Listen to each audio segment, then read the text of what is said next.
Hello, welcome to Adventures in Lollygagging and Friends, but not as many friends as normal because our Canadian friend is busy celebrating some sort of Canadian holiday or something. I don't know, or he's lost somewhere in the Great White. I don't know what the hell I'm saying. I should have probably planned what I was going to say. Matt's not here, so Yes. that's the thesis of my opening statement here. So we're gonna soldier on without him and see what we can get done. And as we started up the second act of our 3-act blood drive campaign last time around, and we will continue that tonight. We had some interesting developments. We met some new folks. As we had to switch out some crew members of the NPCs and things like that, because some of them died, some of them just ran off, and some of them just a lot of weird things happened. So I'll get into a bigger summary in a second, but for now, why don't we just go ahead and introduce our characters so we can get started. So, Jeremy, tell us about Dr. Cuspid. I'm Dr. Byron Cuspid. I'm just a simple man here to do what I can to help everybody. I do have some contraptions that people find the trappings a bit unconventional, but there's nothing to worry about. I am here to help. Wonderful. And you had, I think you made some new sort of friends, right? Because weren't there a couple people with big old teeth? Wasn't that what it was? I'm trying to remember. I did rather want to speak with them. There was one that was the son of an orthodontist, and another one who I didn't get a chance to speak to. But no, I made friends with Smokes. And he and I are going to get along just fine because we both have an unquenchable thirst for vengeance. Yeah. And I really respect that. He just wants to burn everybody, is sort of his deal, right? He's just, and he was playing with fire, like in the ashes and stuff. So he seems to have some kind of underlying ability that maybe we'll dig into at some point. As we said, Matt's not here, so we're going to kick down to the bottom row. Adam, tell us about Eustace. Well, name's Eustace, and there's a drink that needs drunk. I'm your man. There's a face that needs punched. I'm your man. That's just about all I do for us, but I wind up doing it all the time. I like how if there's a friend that needs heaven, you're our man. Well, not everybody. Just Anna. That moment where I feel like I have more time to type than I really do, and I didn't finish. And I'm like, oh, damn, he finished quicker than I thought he would. Yeah, I normally take a little bit with my introductions. I could take longer if you want me to. You see, sometimes the good Okay, Lord anyway, above next up, we've got John Ives. Deliver his message amongst the followers, and so I just try and buy them time. Eustace. Hey, Eustace. Hey, be quiet. Scaring off all the children. All right. John Ives. We're in chaos, and we haven't even gotten through the introductions. I'm John Ives. I'm just a regular old gunslinger, perfectly normal, no abnormal appetites or reasoning. No, I'm just kidding. I am a murder factory, and I eat people. And, they're like groceries. Like groceries. Okay. All right. Next up, we have our most normal, I think, of the crew is probably about right. We got Melissa, who's also playing the most normal character of the crew as well. So tell us about Anataba. So Anataba is our resident wrangler. She and oh goodness, not in the Zoom name, so I had to look over the overlay. She and Eustace go back a ways, back to Texas. I'm sorry. Let me fix that there for you, Anna. Really 14 episodes in. I really should just be able to recall that, but it just slipped my mind. So yeah, we've been friends for a while from Texas, kind of went on this drive together. Anna is pretty good with the horses and cattle and riding and all of that kind of stuff. And she is clearly the best harmonica player on this drive, as everyone talks about all the time. They're fantastic harmonica skills, because that's what she does. Almost didn't get there in time. I hung on a couple more words. Just I know. Thank you. I appreciate that. Yeah. It's been 2 weeks, so I always forget. I have four different tracks of those. 4 different tracks of those. All of them sound good though. So we're basically saying that's what Anna sounds like when she plays her harmonica. That's exactly what it is. That's clearly the level of skill she has attained over the time of the drive. Clearly. All right. So let's get started. Again, we started up Act 2. So we've been at this for, you guys have been at this drive for a couple months actually. You've been with the Lazy S for a while. But most recently we spent some time in Denver, or near enough to Denver, and we kind of had a change of direction as Sutter was your sort of the boss of the Lazy S, was trying to unload his herd that he's had since Texas, and unfortunately the prices here were terrible. It wasn't like they were getting squeezed by Vermilion. It was just low. So that was a bad news situation. They couldn't sell them off. But the good news situation is that there was another herd that was having the same situation. And so he bought them out. And so now your herd of cattle has grown significantly. And he also, you learned, sold off his plot back in Texas, and he bought a plot up in Wyoming. And so his new plan now is he's going to take the Lazy S and those that want to come with him all the way up to Wyoming. Most of the workers, most of the various cowboys and ranch hands that hung on for this whole time, they're getting paid a little bit more. You all, he kind of offered a special thing, like basically part ownership, a small percentage of what's going on. And that means like a good chunk of the herd itself, which is going to come out mathematically to a lot of money. We won't get into the details, but basically it would be a lot of money. Now, in addition to that, you had to take on more hands because some of them unfortunately passed in the situation at the end of Act 1 where we had that stuff with Socrates Galt. And others, just like Waylon Fontaine, just couldn't take it anymore. They just been through too much, and they cut their check and they left. So we met a bunch of new folks, and we've already mentioned a couple, but we met folks like Dakota Pitts, who had those big sparkling teeth, Gummy Bluth, who had the jug that he both drank out of, spit in, and used as musical instrument, not necessarily in that order. We met Eula Jarvis, who is that kind of burly woman, kind of the greasy hairs and like the tattoos and stuff that she was really kind of not nervous about, didn't want to talk about too much. Leodora Holler, Smokes, is Cuspid already met, and then Blue Jay Goodman, who apparently has a family that went to orthodontics or school or something like that, I think is what we said. So you all started moving. And no sooner had you left Denver within a few days that it turned out that there was some kind of outbreak in the herd that turned out to be prairie ticks. And in the process of cleaning them up and kind of taking care of the cattle who were infected, kind of caused a stampede at the same time. But it was kind of good breaking in of the new hands. We ended a few days later after you had already passed over the South Platte River. You were kind of getting close to Camp Hades, which is a kind of a Hellstrom Wasatch location. And you all saw on the horizon a steam wagon. This thing was churning out smoke, steam up into the sky, and it was making all sorts of noise, and it was coming directly for the herd. And you went and you kind of headed it off because you didn't want to spook the cattle. And that's where you met a fellow by the name of Jürgen Emmerich, who apparently works for Hellstrom.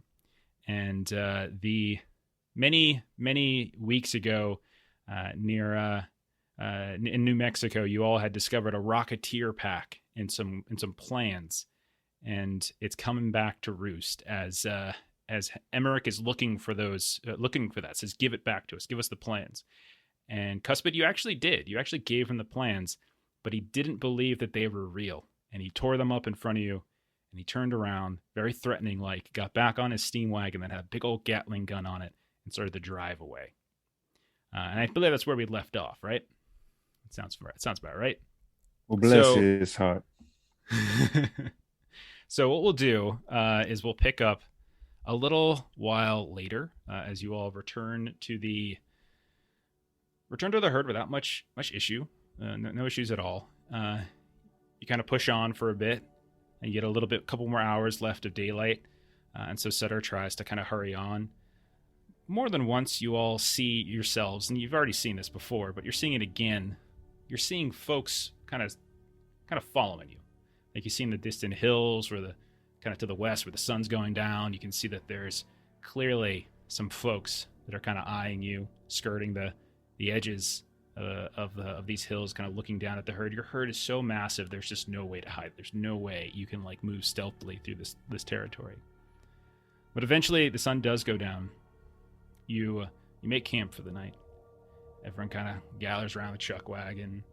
Javier puts out some food, tell a few stories here and there, and everyone kind of beds down for the night.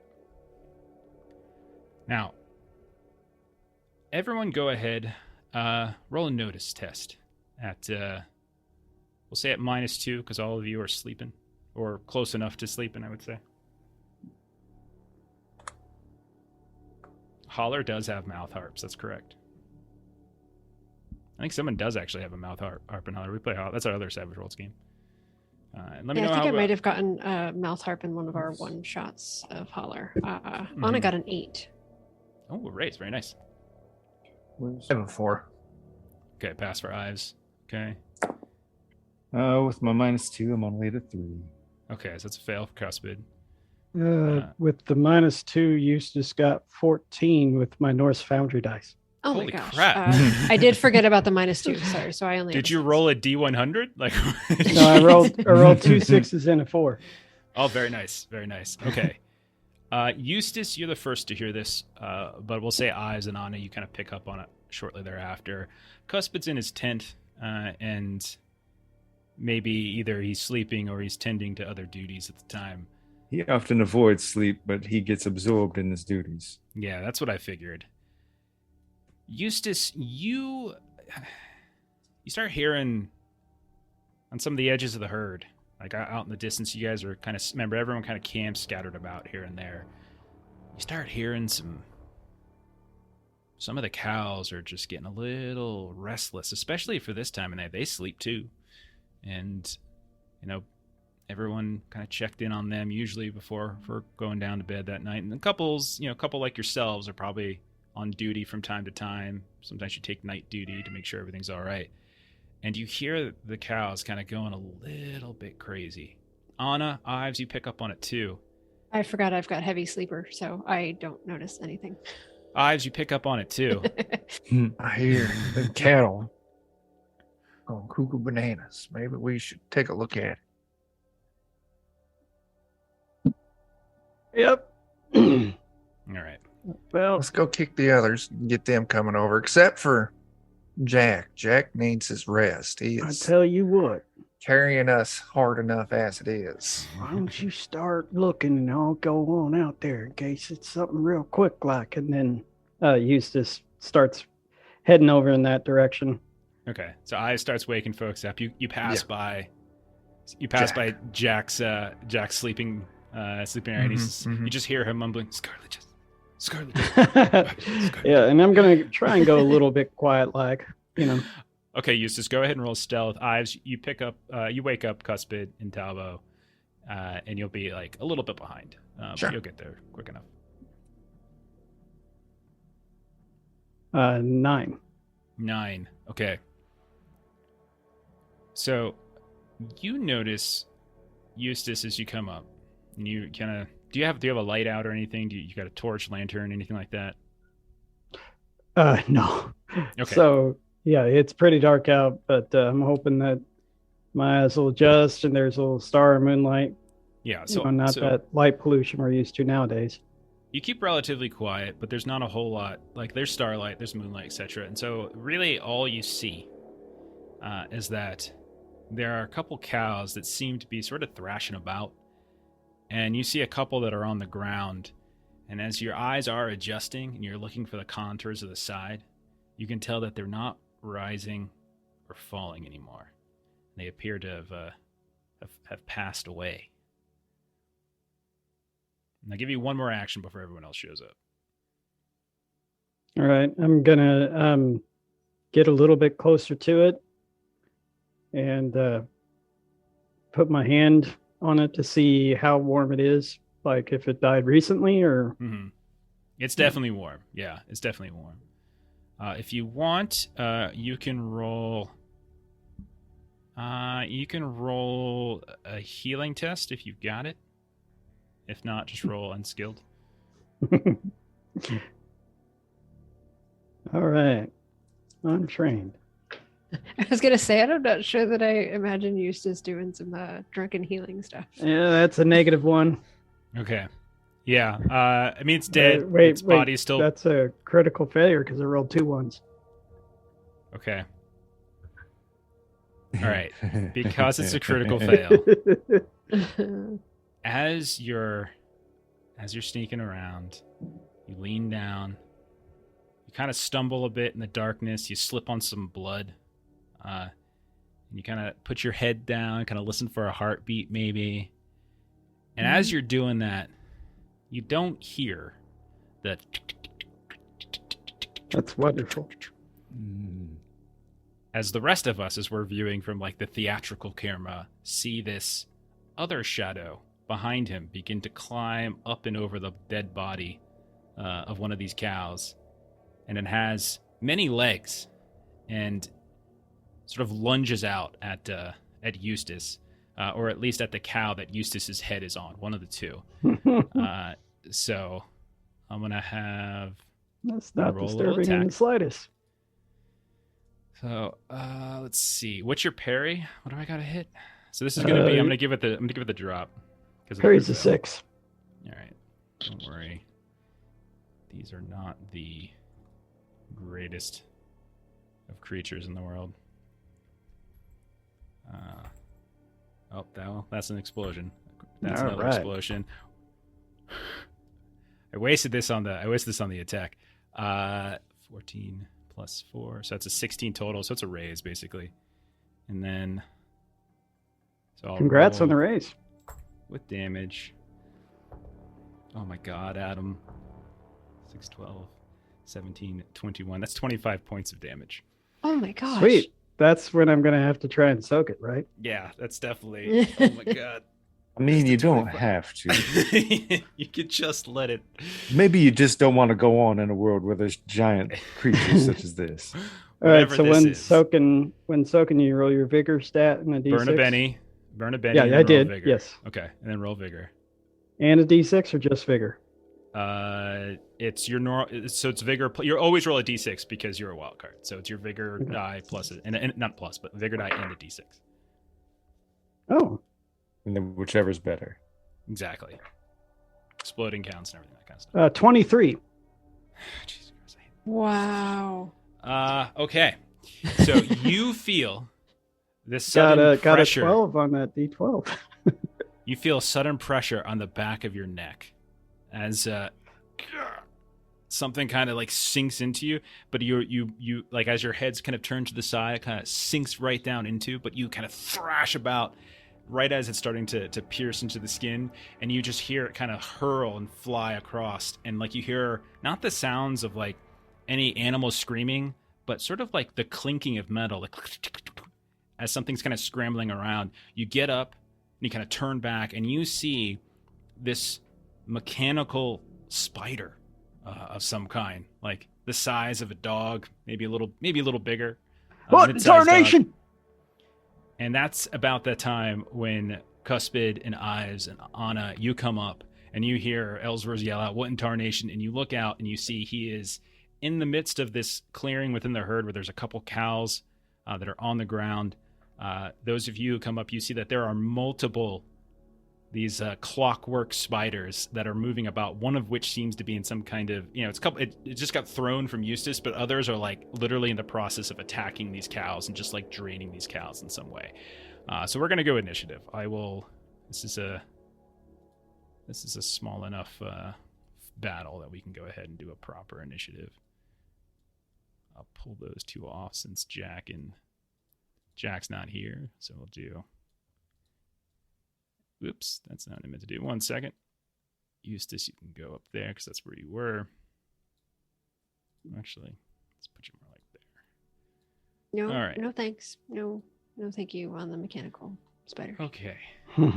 So let me... All right. So let's begin some combat. So we are in proper combat, etc., etc. Cuspid, you come up. It's the middle of the night. Anna, eyes just came and interrupted you.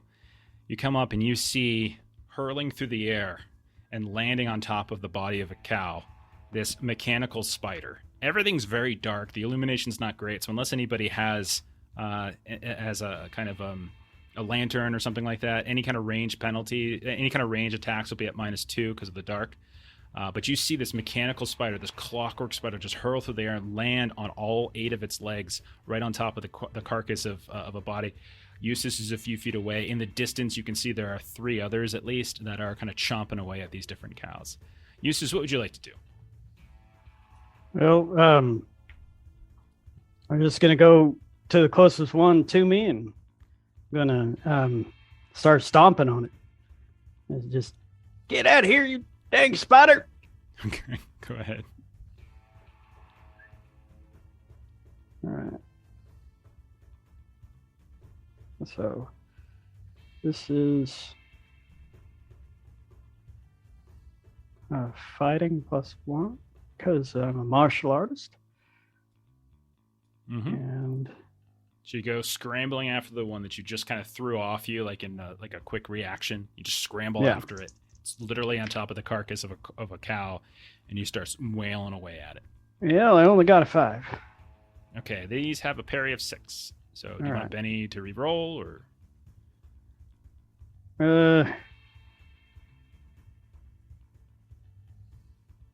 Yeah, let's do it. I'm gonna regret this. From the famed martial arts school of kick your butt. Crit failure. Oh no. Okay.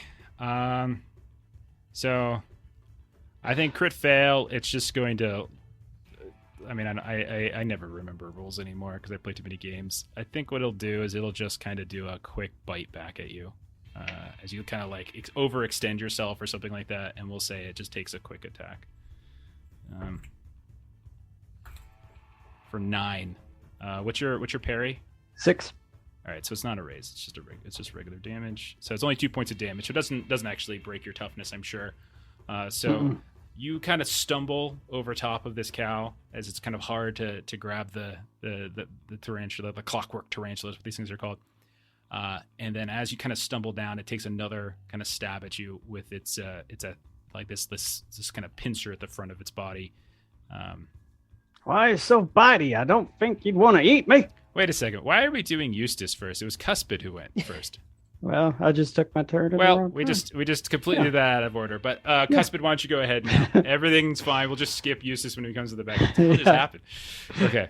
We both did it. That was weird. I was like, oh, yeah. Go ahead, Jeremy. Sorry about that. No worries at all. None whatsoever. Well, I suppose I don't want to go blowing up the cows that we see over to the right there. I assume they're still living. They're just being pecked upon. So I'm going to say from all of the ones that you can see in this little clearing are down. Whether they're dead or not, you're not sure, but they're all down. There are more. I'm not like this map that I'm letting the players use. I'm not going to populate with too many cows because it'll slow the hell out of our computers if I put too many cows on the screen. But all the ones that you can see on the screen are the ones that are kind of keeled over for whatever reason. No, I understand. But if there's the chance that at least a couple of them are still alive, it would seem I would not impress our employer to blow them up. So I don't think I'll do that. That's fair. Instead, the one that is, I feel comfortable that Eustace can hold his own, but one of the ones that's next to a cow that looks to be likely still alive, I'll pop out the little handle from my suit, engage the button, let the Bluetooth energies begin to flow through, and whip out that monofilament wrapped around with coiling teeth and try and kill one of these things. All right. Go right ahead. Roll your check. I'll do that. Yeah, Chuck, you're no longer shaking. You're fine. Ooh. Okay. Well, that would give me a 9, which I think would be a raise. 9 would be a raise because it's a ranged cast stuff that you're doing. All right. Excellent. So okay, 6 and a 2, and then a 3 for the raise. So I'm currently at 11, 12 for my +1, and then I'll re-roll. Yeah. Sorry. No, never mind. Go ahead. You're fine. Okay. So I'm at a total of 15. Okay. 15 damage. All right. So we'll say which one do you want to do? The one on this bottom right here? Sure, we'll say the bottom right. Okay. So you take a moment, as you get the bolt kind of swirling up and ready to go, which I'll say it gives enough illumination to sort of like bypass the illumination penalty and everything. And you see like the arc of the lash, like the whip thing that you do, and it arcs over top of the carcasses of these cows, and just slices this creature nearly in half. But right as that happens, right as like you cut through it, you hear as the carcass of this creature suddenly explodes, and the bodies of these cows that it was kind of climbing over top of are just ripped and wrenched apart. You can see pieces of cow just hurling over through the air. You heard like one just as it was exploding, like you can tell at least one of them was alive. Well, damn it! No good deed goes unpunished. I should have just done my own explosion. All right, and then it's going to be the one that is right next to Eustace's turn. Will go next. All right, Eustace. Yeah. This one's going to. All right. This one's going to. You see it kind of like leans back a bit, like it's coiling up for a strike again. But instead of doing so, you watch as like you're looking kind of closely, and you get the faint glow of moonlight kind of lets you see like this small kind of orifice in the front part of this clockwork spider kind of opens up, and you see this spray of some kind of greenish brownish liquid just erupts out of it, and it just starts soaking all over you. Let me roll to hit. Oh my, I am rolling like rocks tonight already. That's a 13 to hit.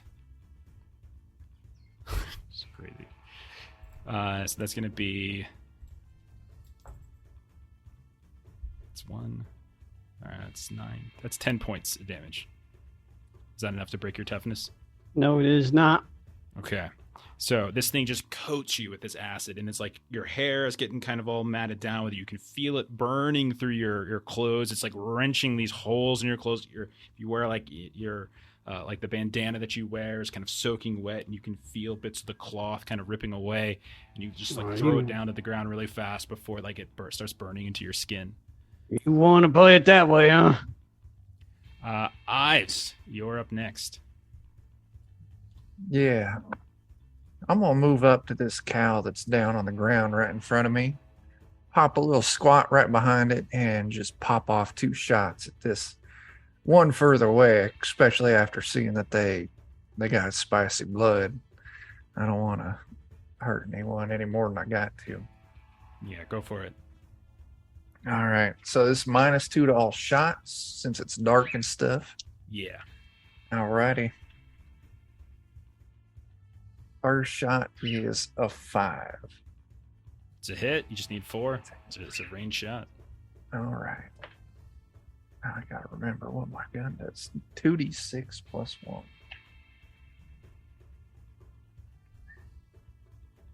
That's 11. Okay. So we'll say the one to the northeast there. Yeah. You take a shot at it. You watch as like the bullet just sparks ever so slightly, and you can see like this like, kind of glimpse of like metal on metal as like the front side of this carapace just suddenly lights up ever so briefly. You see it kind of struggle and kind of stutter, and like it starts to like move and dance around in this kind of shifting pattern on top of the cow that it's been sort of gnawing at, and then this huge explosion erupts, and you see once more the cow is just like in this horrible rain of and that's 2 days. My second, I'll move further. That would be another 5. That's another hit. So yeah, roll your damage. And my damage on that one is just 7. Okay. That is not enough to take this one out. Enough to shake it, but not enough to take All right. it out. I'll take what I can get, and that's what I got. I'm just going to stay kind of behind this cow. Using one of the cows as cover. Yeah. Sure. All right, Anna, you're up next. All right, so Anna is going to move up here, kind of in between the two cows that are close to her friend Eustace. Mhm. And she is going to pull out her lariat from her belt, and she is going to try to lasso this spider that just spewed stuff at Eustace. Yeah, go ahead. I'm also going to roll to see if the explosion would have actually hurt the other. Good gracious. I am going to spend a penny to re-roll that fail, because that was a bad roll. Okay. Try Was that it a again. critical fail bad? No, it was a 2 and a 3. All right. Well, 2 So and a this 3. is Do you not have a... Oh, never mind. Go ahead. so spent a penny, re-rolled, got a 5. Okay. Yeah, go ahead and roll damage. So what I'm wanting to do with this is I'm like not necessarily wanting to just kind of destroy it right here. What I'm wanting to do is more like lasso it and toss it away. Okay, so it's more like a called shot then. You're not so much trying to do damage, you're just trying to like kind of yank it out of use. And it's okay if it's kind of a 2-turn thing where like this turn I kind of grab it and I'm spinning it, and then next turn I kind of like throw it off in the distance. Yeah, I mean, I'm fine if you want to say bypass the damage. No damage, and you're just displacing it. Yeah, I'm fine with that. Yeah, because I'm hoping that, kind of me being able to kind of throw it like that wherever it lands, I'm hoping it's going to take some damage that way. Use I don't gravity know to my favor. I don't know if I'm going to go that far with it, but I'll say if you want, you can you lasso it and tug it so it's away from Eustace. Like that, I'm fine with that. But like grabbing it and just like swirling it around, that's a little too far, I think. But Okay. I think, yeah, definitely lassoing it and drag. So say you drag it away so it kind of gives Eustace some room. That's fine with me. All right, so 2 of these are dead. One of them needs to roll to see if it unshakes first. So, oh god, that's not a good spirit. All right, I'll burn a GM Benny so it unshakes. Just do not have good spirit. Then I will have this thing move up a couple steps from. So this is the one that Ives you took a couple shots at, and you shook it, but didn't quite kill it. There's 2 more left that seem to be intact. This one's going to kind of clamber over top of all of that viscera where like the first one that Ives attacked exploded. It's just going to like crawl through that. Bones of the cow, chunks of meat, blood everywhere, bits of metal from the other one that exploded. And it's going to... Well, actually, I guess Ives, you attacked it, right? It can actually get to you too. So it'll go after Ives. But Ives, you'll get cover. So I'll give you some cover for this. Cool. Because you specifically said you're behind the cow. So we'll say medium cover. So we'll say -4 on its attack against you. So I'm going to roll its acid sprayer again. This is range just going at a 4. This is range, and yeah, exactly. But it's going to be... okay. With the -4, that'll be a miss. So this thing sprays all this acid in your direction, and you kind of hunker down, and you see some of it just go right over top of you. You hear it land in the grass behind you, the sizzle there. A couple of the droplets land on the cow that you're taking cover behind, and that sizzles. You see the skin, the kind of the hair, the fur on the cow's hide begins to sort of part and kind of drips through into the flesh. But you do manage to stay unharmed. Okay, so then, because we started out of order with Eustace, that is the end of this round, and so we'll go to the next round. Anna, you're up first. Oh, goodness. Well, I was hoping that someone else was going to go first. Okay. In that case, can I just jump on top of this thing? Yeah, go right ahead. That's what I would like to do. Okay. Just an athletics check. So you want to jump on top of it? Think so? Okay. Yeah, no. What's your never mind. ultimate goal here? Like, Yeah. walk me through your goal. Yeah, you've seen two of them die, and they both exploded when they. That's right. Yeah, I was like, that would be cool. No, that. Yeah, I thought the whole reason you were doing the lasso thing was that I think it would be great personally. Just like really tight grip. It's like a firecracker going off in a closed fist. She's not Billy Bob Thornton taught me that from Armageddon. Or no, it wasn't Billy Bob Thornton. It was Jason Isaacs. I would like to from the distance, I would like to shoot it. Okay, go ahead. And I'll say because you're so close to it, you don't need to take the elimination penalty. All right, so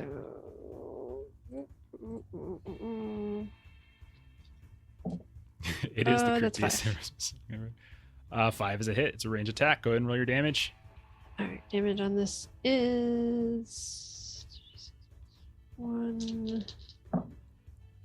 6.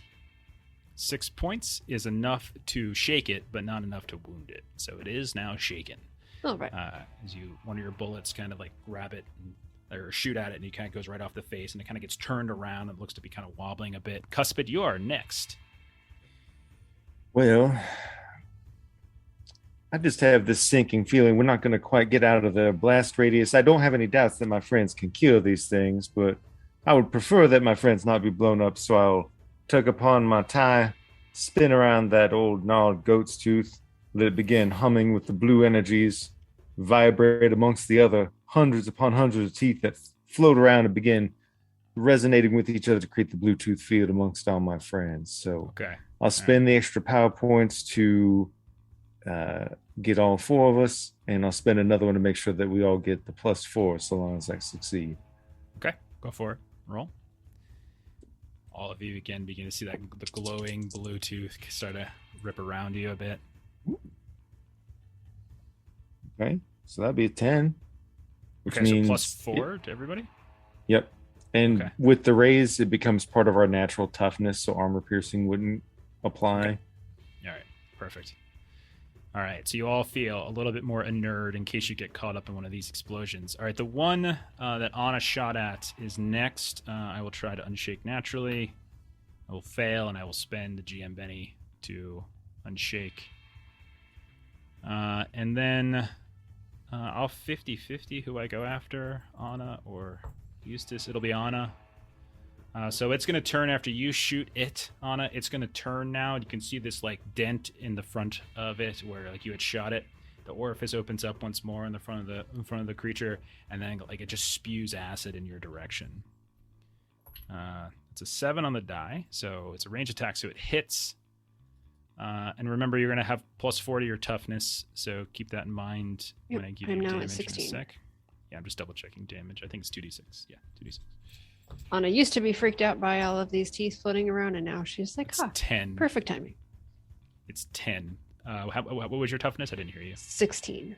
Okay, you're fine. As you see the arc of the acid come out, and it looks like it's going to hit you square on, but right at the last second, the Bluetooth field comes up, and you can see like it almost creates this sort of physical barrier, and the smudge of the acid just hits it and just drips down to the ground, creating this little section of the ground that's burnt away by that acid. Ives, you're up next. You're safely hidden behind this cow. One of them just shot at you, though. That jerk. Well, if someone tries to kill you, you try and kill it right back. So I'm going to put 2 shots on it. Yeah, go for it. There we go. I targeted it. Didn't do any good because we're rolling real dice. Rolling physical damage. Yeah. Physical dice now, yeah. All right. So 2d8 minus 2. That's a miss. Okay, so you want to Benny that? Or do you want to... No, I want to let it ride. Okay, take your second shot. Okay. Second shot. That would be a non-natural 1. That one I will go ahead and Benny. Okay. So the first one, fire. You hear it thud into like the rind of a cow that it manages to like skitter around the bullet, or like it hops up. Bullet flies through. You hear thud as it hits like this chunk of cow flesh behind it. It's a good thing I bennied because that becomes a 13. Okay. Roll damage with raise. So that is 3d6 plus 1.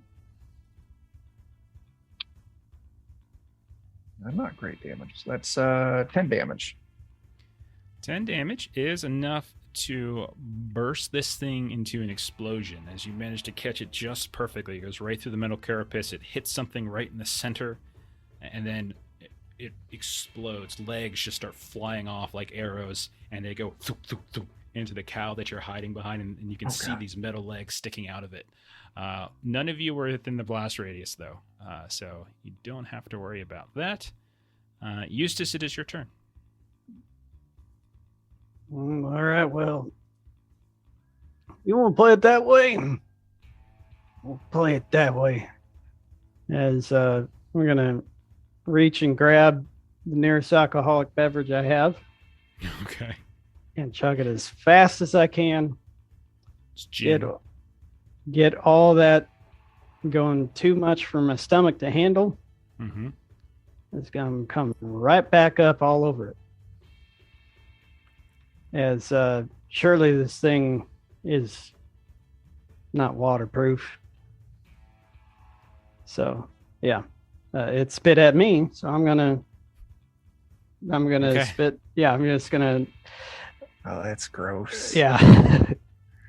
I'm gonna have it roll a vigor test to see if it becomes sickened. I rolled a 4. It passed. So you spit at it. Are you gonna do anything else, or are you just spitting alcohol on top of it? I'm wanting to drink so much that it's more than just alcohol. That comes right back up. Because if you ever drink so much so fast, like more than you can, you can make yourself So vomit. you're going with like stomach acid has some effect Oh, on yeah. metal. Yeah. Yeah. Fun fact, that's how Eustace eats his food. That is that is very descriptive and interesting, but your stomach acid is not what this thing's shooting at you. This is shooting highly industrialized, weaponized acid. I'm not saying I'm trying to do something super effective. I'm doing what Eustace would do. All right. Next round, we're up. Anna, you're up first. You got a joker. Everyone get a Benny. Anna, you get +2. And there's one more left. You're not sure if it's in the radius or not. If you and Eustace, it's close. It's close. What do you want to do? So Anna is going to move herself over here so that she is in front of Eustace, and kind of move both of us back a bit and shoot this thing again. Hey, let me at it. And hopefully be outside of the radius. So shooting is a D6. So let's try to roll this again. And that is a 4. So that is just enough. And it's a 2d6 plus 1 for damage. Is not just enough, actually. That's a miss. When you're in as close of engagement as you put yourself into, you're shooting at their parry rating now, and their parry rating is 6. All right, then I will spend the Benny that I just got to reroll that. And do even worse with a 3. Okay, so you hold the gun out to fire, and one of the mechanical legs like kicks up, dripping with gin and Eustace acid, and smacks your gun as you try to fire, and the bullet goes wide. Did you take into account your +2 for the Joker on the first attack? No, because that was a 4, so that would have been a 6. Well, with the +2 from the Joker, it would have been a success at a 6. So give yourself a Benny back. You actually did hit on the first attack. Okay. All right. Yeah. All right. Go ahead and roll your damage. All right. Rolling damage. That is a 7. 7. Jeremy, is it +2 damage for the Joker too? Mm-hmm. Okay, so is it 9 total? All right. It's actually not enough to kill it. It's toughness of 6. So this will shake it once more. But it still seems to be functional. Eyes, you're up. Do it. Well, y'all just ruined my line of sight, so I'm going to swing around wide, staying plenty back. That's smart. And you know what? I heard this voice whispering in my ear. It just said, do it. So I better take a shot. In fact, I'm going to take 2 of them. Atta boy. First shot's 5. That's a hit. Yeah, roll your damage. It is shaken too. It needs 6. That is 7. 7 is enough. So you move around, you get up from behind the cow, you just kind of skirt, you're holding the gun up, you fire, and it lands. You see it kind of look like it just flattens for a second as the body of the spider drops down to the ground, the legs kind of curl up, and you think everything's fine, but all of a sudden, boom, this huge explosion happens, rips apart the cows that are nearby, and it also does in fact hit Anna and Eustace. Am I blocking Eustace at all since I went right in front of you him? guys have the Bluetooth field. Unless I roll ridiculously well, I don't anticipate this having... I actually only have 11. I double checked. I got 1 explosion, actually. 6 plus 5. So I got 12. 12 total. Right, well. 12 total damage from the explosion. I'll say if you want, because you did throw yourself in front, I'll say Eustace, you can go ahead and give yourself an extra 2 toughness if you need it, as Anna is kind of taking a hit for you. The hell? Right. What you doing? All right, so my toughness is 11, and that was a 12. So you're shaken, and it's the end of the combat, though, as they're all now deceased. So it's ultimately not that big a deal, so you're fine. Sorry about that. Cool ladies don't look away from explosions. They stare them directly and just are merely phased for a moment. I was trying to shoot it anywhere myself. I just kept missing. All Did right. they all explode, everyone? Every one of them did. Mm-hmm. Cuspid, roll a weird science test. Yeah, because we actually, from our previous blueprints, we were aware that most of the Hellstrom automatons do that. Yeah. Let me do a mad science roll. 1 second. Well, what were you doing, Anna? Good on that. Got into 6 your head. Those, I was an 8. trying to take this thing out. So Cuspid, you would know that you just said it essentially, is that the whole self-destruct mechanism, it's not accidental, it's built into basically any Hellstrom mechanical design for the sole purpose that no one can reverse engineer these things and figure out how they work. So even creatures like this suggest it. And although you never got a chance to kind of examine one or look for Hellstrom, anything that might be a telltale sign of Hellstrom design, the sheer fact that they exploded is enough to, in your mind, make the connection. So, Doctor, these are made by the same people with that big old trackless train we just saw the other day, right? Yes, it would appear that our friends from Wasatch are just being complete. I mean, pardon my French, but they're being assholes. So if we were to come across similar things in the future, does this mean is there a way to knock these things out and not destroy them? Not that I have devised, although that is a good thing to think upon. Hell, maybe the systems could be shorted out, but I would imagine there's likely a failsafe within them that would cause the explosion to happen if they powered down. So I'm guessing that wouldn't work either. what if we had another lasso? And one person lassoed it from one side and the other person was on another side and they was just pull it, keeping it in place. Or maybe we could do like you do an actual spider. If you're not taking kindly to stomping it with your boot, you just put a glass over it and move it. Maybe we could do something of that variety. I need a big glass. We'll get us a barrel. Well, of course. That's what I was thinking. The glass would be better because it will just spit acid upon the bear and burn it down. The glass would be better if we had it in that size. I don't even think Eustace has seen a bottle that big. Well, next town we go to, see if they got a glass blower. There was one town out in Kansas where they claimed to have the world's largest bottle. I don't know.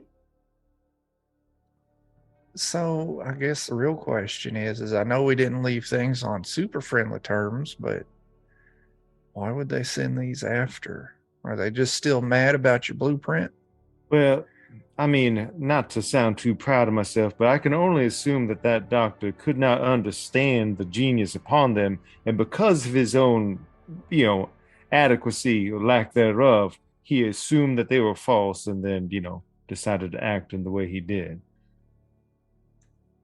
Well, or perhaps he actually knows that they were real, put upon a show of how they were fake, and is now trying to make sure that we die worrying that perhaps we have gleaned some information of them. So we're a loose end, and you say this group's too big and nasty to take care of directly. I mean, we might be able to deal with, a particular branch of them,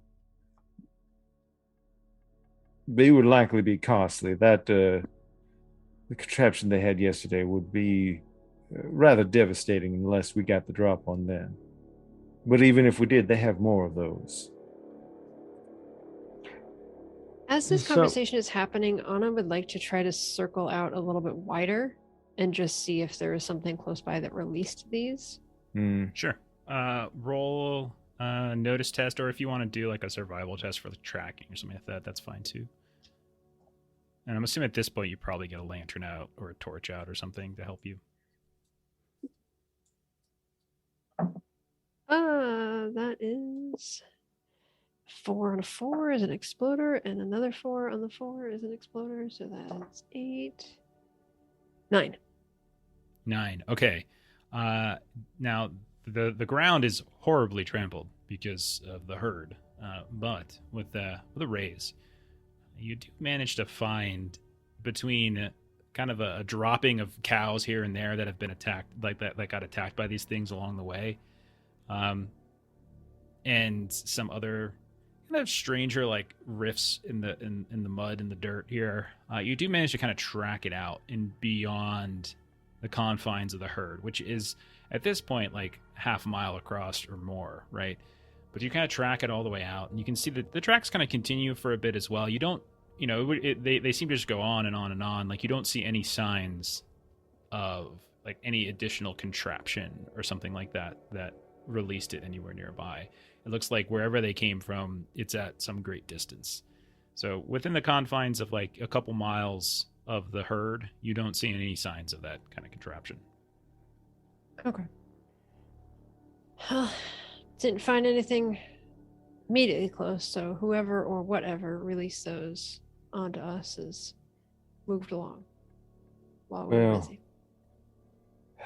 It's hard for me to understand. Like, I assume if they truly just wanted us dead, they could have just used the Gatling gun when they had us at a disadvantage. Maybe they're just being petty, and the best thing we can do is get through as quickly as possible and try to mitigate the damage they do. It really does seem like just about everywhere we go, we become the thorn in someone's side. We're so friendly. I don't understand why. I mean, what if it's not so much, if they're out here, maybe if it's not so much, I don't know, this may be a dumb idea. Maybe they're hiding something out here, and these spiders were to drive off whatever it is. Of course, that could just be me grasping at straws. It would be awfully dumb to leave a bunch of dead cows where you don't want someone to go, because that's exactly how you would get a rancher to show up looking at what happened. That's true. Now, I do believe there's a chance in this area. Are there more than one railways that kind of intersect nearby? This is a fairly busy section of the country. Yeah. There's a great deal of competition between some of the railways. Maybe they do have some sort of secret project cooked up. That's good thinking, sir. I'll say information you would know is that you're north of Denver. You're on the Overland Trail. Probably the two that are most notable in this kind of area are Wasatch, like you said already, and Empire are probably the two.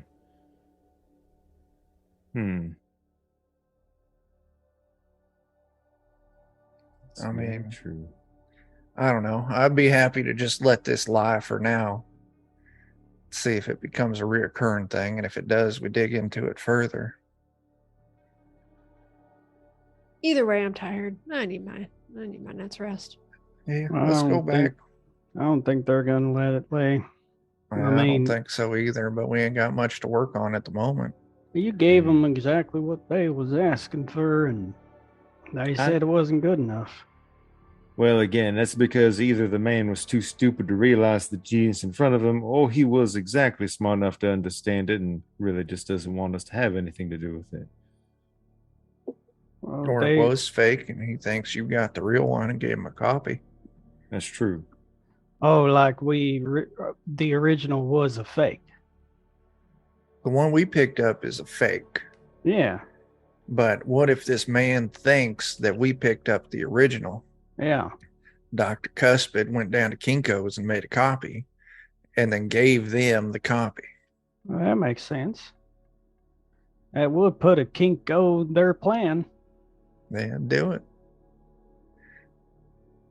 Jeff, I need you to make a soak minus test. -2 on whatever roll is that you do next. We're back in camp. Anna just rolls over. We'll wake Jack up and make him keep watch for the rest of the night. No, don't let Jack sleep. I've got watch. You guys will go past. You just hear him say, Scarlet Justice. Yeah. As you'll see, just, Dr. Cuspid will take out what looks the equivalent of a mouth guard that he attaches a couple of the electric wires to and just zzz, does the relief ability upon himself to not suffer any exhaustion from skipping sleep. All right, so say that's a mighty interesting looking device you have there. As Eustace looks like he's drank himself to the point where he's wanting to talk. He's kind of close talking you. Well, let me just sterilize it, or what? Actually, you know what I do? He'll switch out the heading on it, and there's the other one with just teeth that kind of shoot out, more like a taser gun. That's what he used on the horses before, and he'll just tase you, and he'll gladly, but in a relieving way that somehow energizes you. Glad you did that, because I was awfully worried. Like, you got something that goes in your mouth. It's, kind of gross to put it in someone else's mouth. I pride myself on being a very sanitary dentist. I'm a man of medicine. I would never let anything that was in his mouth get into mine. No offense intended. In fact, I'm sure your mouth is possibly one of the most sanitary places on God's green earth with all the alcohol that runs through there. I mean, you ain't wrong there, partner. Likely, I would simply get the vapors if I shared it. You would. All right, Well, I'm going to sleep. Anna snoring. Wait. Heavy sleeper that she is. Hey, you ever done anything besides teeth, like knuckle bones or hair or something like that? And he continues to ask really dumb questions for a few hours and then go to sleep. And then he will give you very, frank answers about it. Knuckle bones are fine. However, they do not, he'll just, give you bizarre reasoning for why you have to use teeth. Again, we've discussed this before. Teeth are the gateway to the soul. Knuckle bones are just a tool. Yeah, he comes back. He comes back with his typical misunderstanding of what you said, and tries to keep up and make it look like he's keeping up, but it's obvious he doesn't understand. And then he'll go on like that for an hour or two.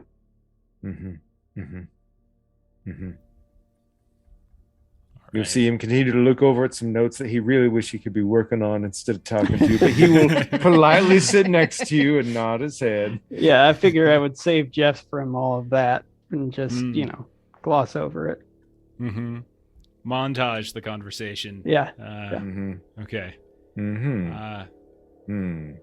So, you all head back to bed, and you sleep in a little bit. You're probably late risers due to your encounters in the eve.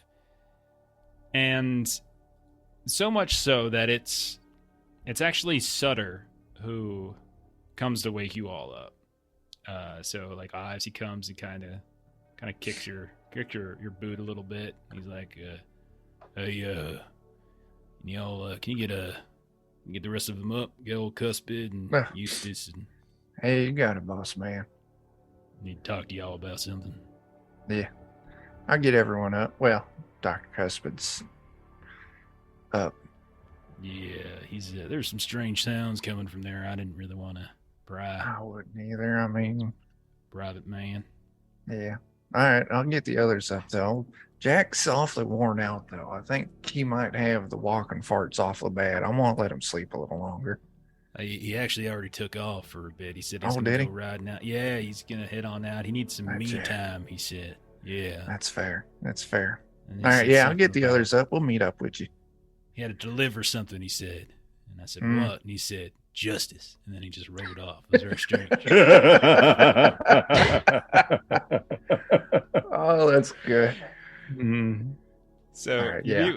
you meet with you go ahead and you meet with Sutter, and he says, "Listen, I heard from some of the others, and I could see from the numbers that we had a bit of trouble last night, and we had a visitor this morning.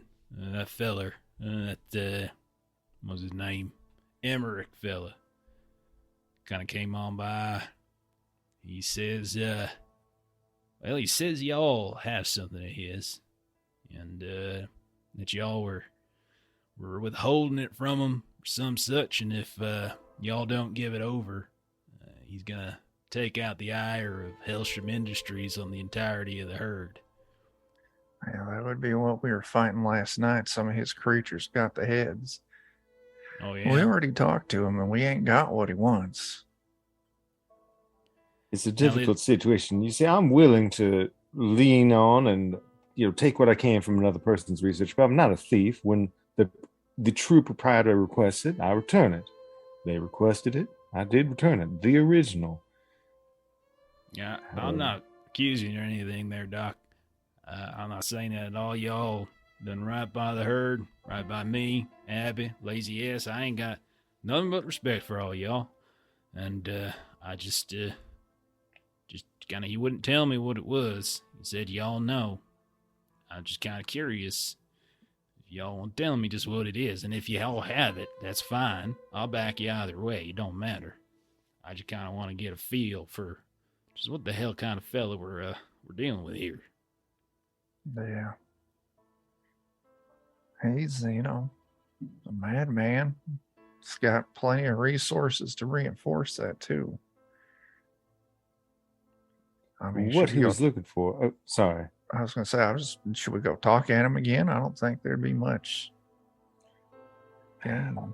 I don't want him to bring the full brunt of their resources down upon here, because there'd be a great many beeves lost and probably a great many lives lost as well. Yeah, we lost about a dozen last night. Them bees, we can salvage some of it. Cookie's already got it all, but yeah, I hear you, man. I don't want Wasatch. I want Hellstrom bearing down on us. That's trouble we can't take.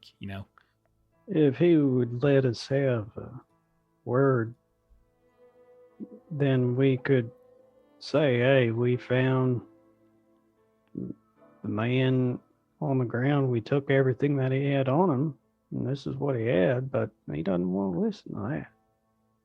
I think that's the concerning piece of this, is that he doesn't seem interested in being swayed from his thoughts. Well, the only other thing I could think of, because when I last spoke with him, all I proffered was the actual original schematics.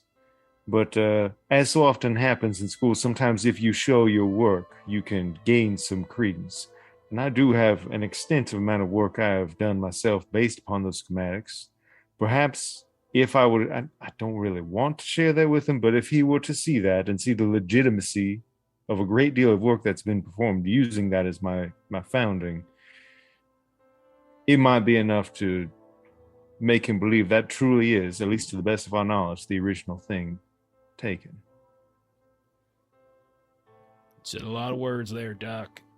I'm sure all of them were well intentioned. I understood many of them, independent of the others that you situated them around.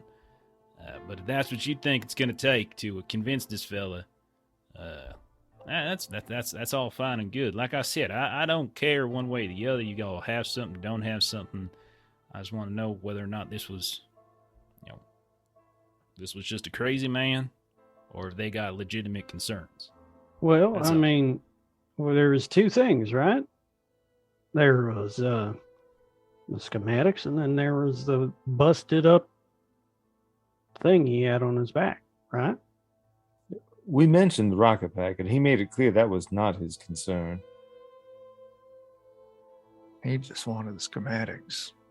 Or perhaps there's even a third thing that we're not aware of. Good. All right. Ives. I'll say Ives and Tabo. I think you guys have been doing the least amount of talking. Why don't you both roll notice tests? Sure.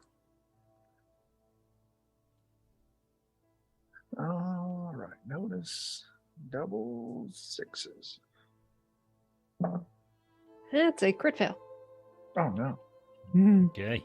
Your eyes fall out of their sockets. Right there. I got a 6. You got a 6. Okay. Yeah. Anna, you smell it too. And Ives, you smell this as well. But whereas Ives, you're able to kind of communicate what's going on, Anna, you kind of get overwhelmed by it because both of you suddenly smell smoke. And not just like, Javier Cookie. He's not, it's not just that. It's just like a lot of smoke to the point where Anna, you like kind of take a whiff of it and you just kind of get into this like coughing fit, like this horrible coughing fit for a moment. And I'll say take a point of fatigue as you're just like sitting there in this horrible coughing. It's like, and it's kind of messing with your breathing for a little bit. Ives, you smell it. You kind of look over at Anna. She's coughing like crazy as Melissa literally starts coughing. I know.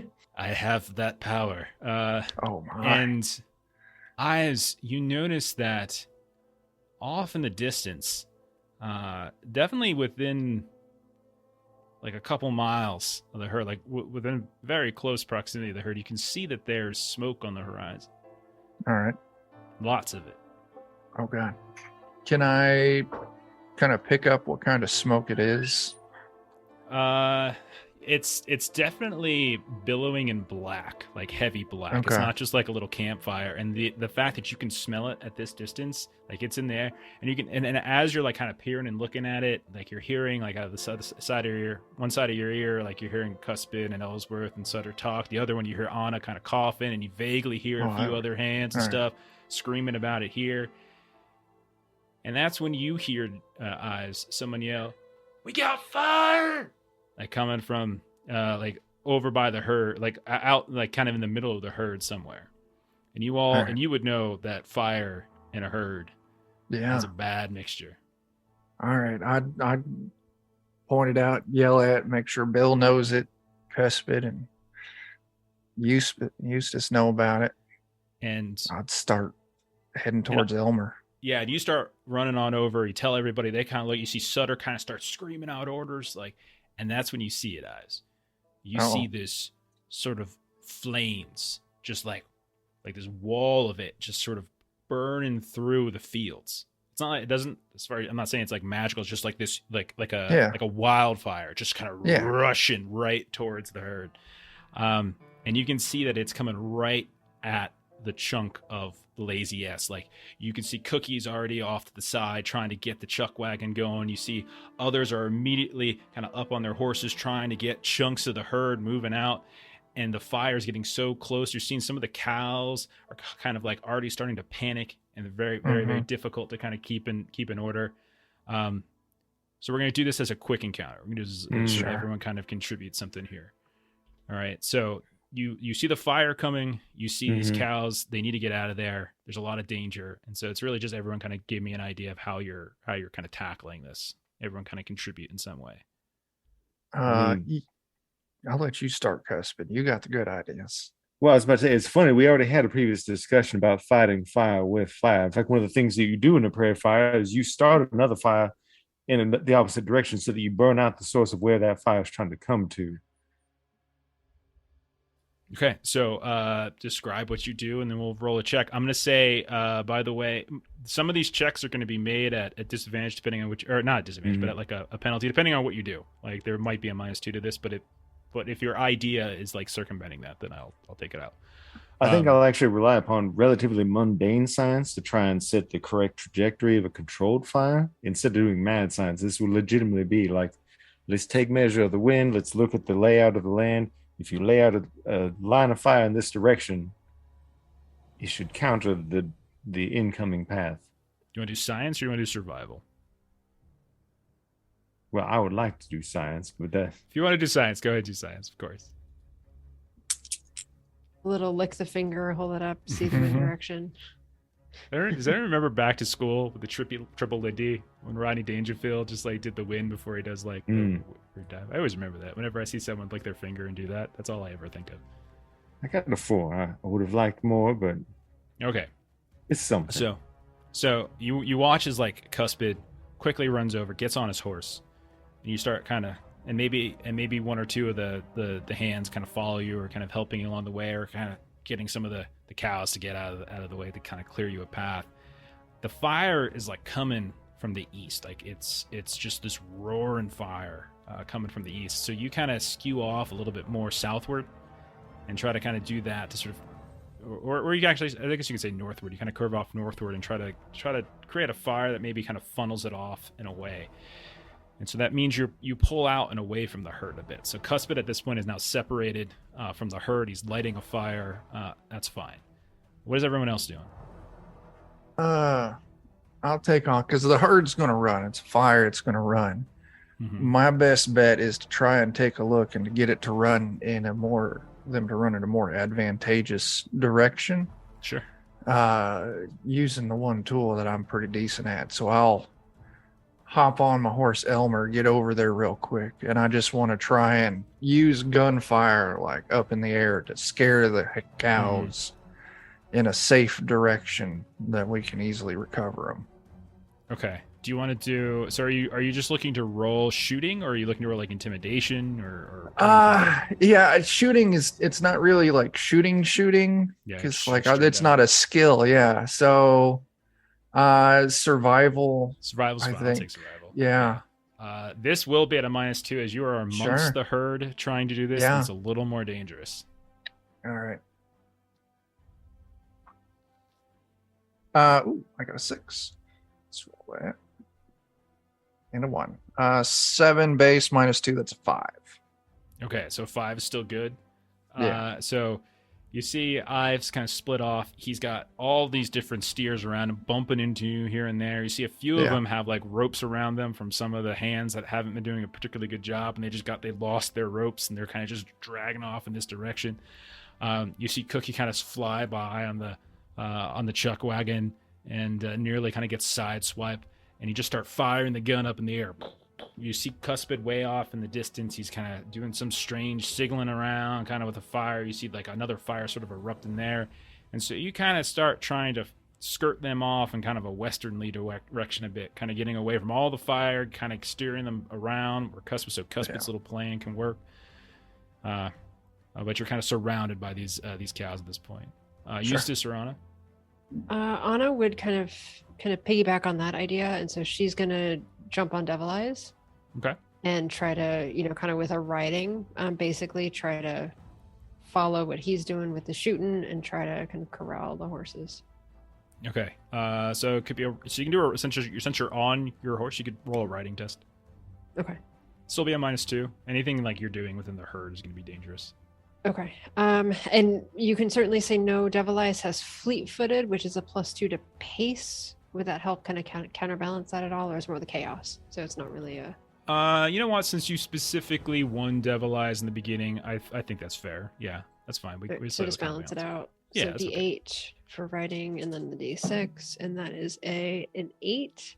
And so let me roll another D8, and that is a 5. So that is 13. Okay, so you mount up. You're on Devil Eyes, and Devil Eyes is not. This doesn't frighten him at all. You see other horses are kind of freaking out. You look over towards the remove where where like Francesca and Abby are trying to get all the other horses, all the, like the sort of the horses that are not currently in use and stuff, as you cycle them out amongst riders, and they're spooked as well. They're also, like nearly getting trampled, and so you see them moving about. But Devil Eyes is brave in addition to fleet-footed. Yeah, just brave, and like you can every now and then kind of leans back a bit and kind of threaten. You see a couple cows start running out, and so all of a sudden he comes back up on his hind legs and just makes this sort of threaten and stomp, and those cows just turn right the hell around and go the other direction. You throw out a couple lines here and there, get a few of the steer under control, and with the strength of Devil Eyes, you're able to kind of pull like a whole group of them off in the direction, kind of following where Ives are going as well. And then Eustace. What are you doing? Eustace is going to try and ride on the other side. He's not trying to do like all of the lead work. He's just trying to be like another member of that herd. And so if he needs to go out, he'll go out, and hopefully that'll encourage the others to kind of spread out and follow him. If he needs to push in, depending on what Devil Eyes is doing, or Devil Eyes and Anna. Yeah, you could do the same thing. You could do a riding test, but we'll say -2 as your horse is not Devil Eyes. Well, it's Aloysius, so yeah, there's a big difference. Oh, is Aloysius -4?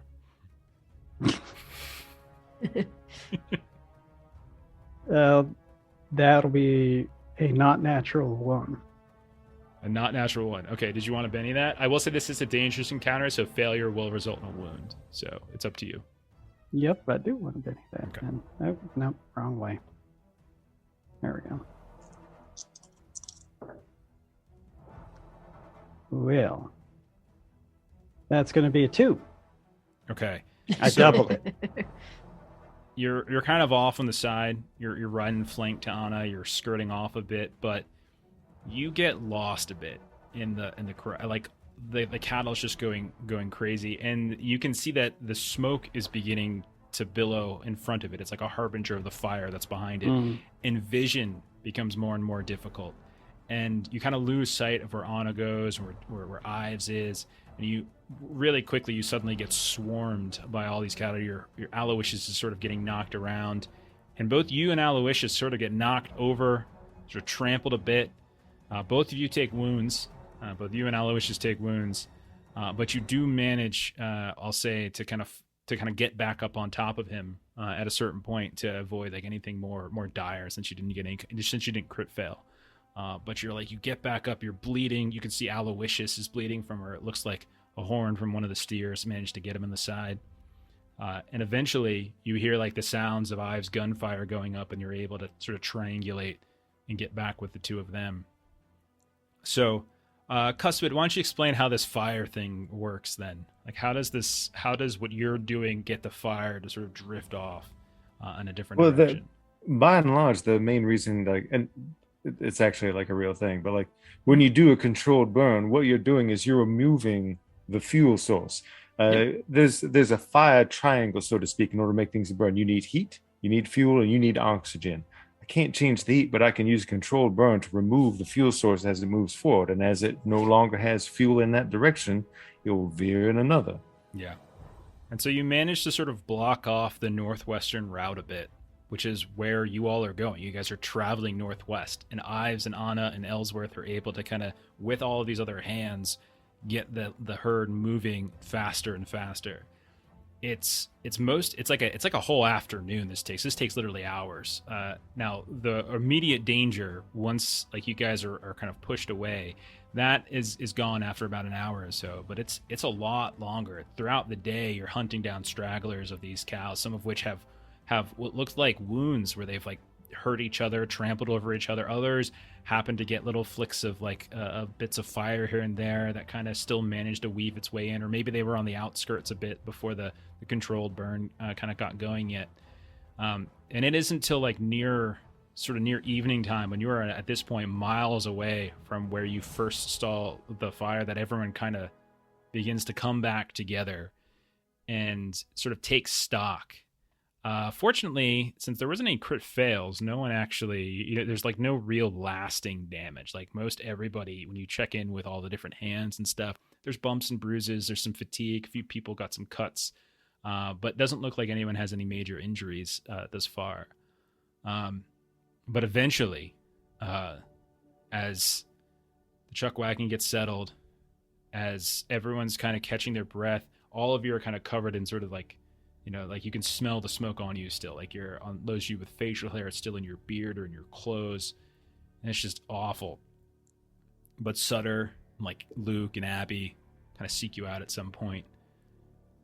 And they just say, he says, ain't no way that's coincidence. This time of year, this type of fields, man. Yeah. About as moist as they come right now, man. Just got rain the past few days before we got here. Ain't no way that stuff kicks up right now. No.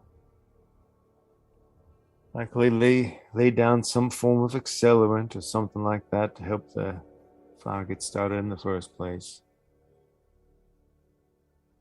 I'm assuming they took their leave once we were occupied with the herd. Well, here's the thing.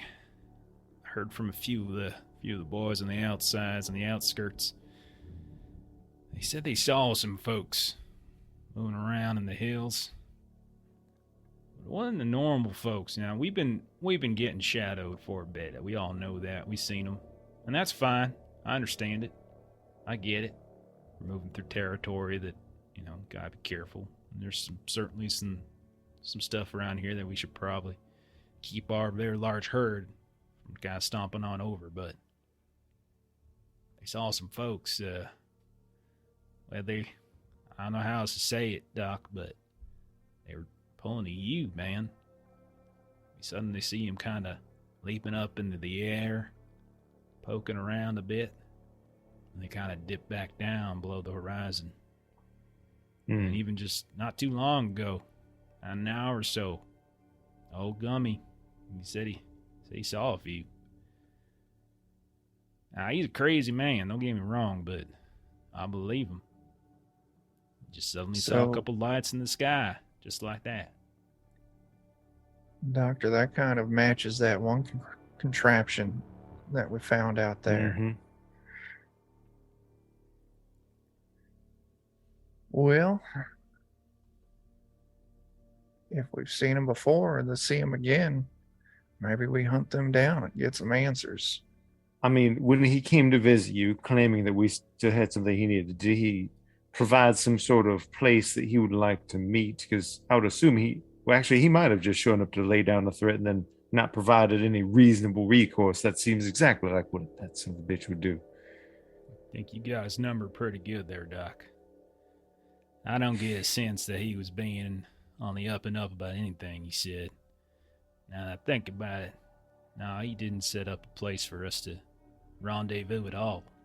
He said, what did he say? He says, guess I'll be seeing you. Something like that. At the time, I didn't think much of it, but now, yeah, I don't much care for that at all.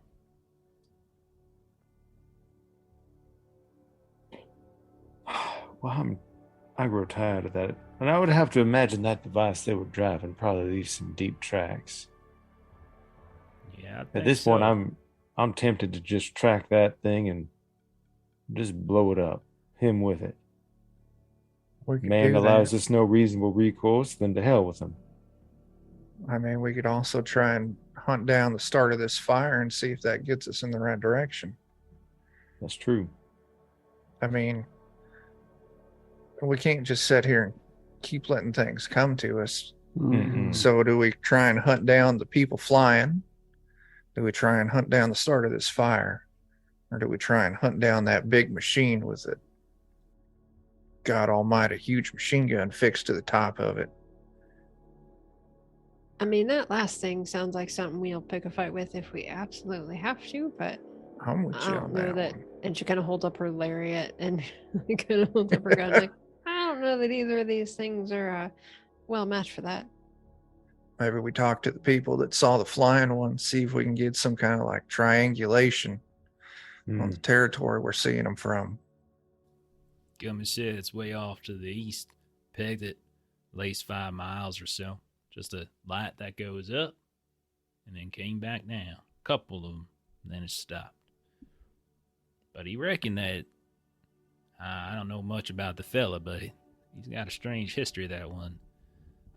Apparently that's apparently something that them Hellstrom or Wasatch folk, they employ. Got a special kind of name, apparently. X-Squad. Wear some sort of weird pack on their back, and they hop around like bunnies with a fire lit up their ass. They don't full on fly. They move quite quickly. Mm-hmm. Now It's only those 5 miles out. It would be quite nice to procure some of those for ourselves.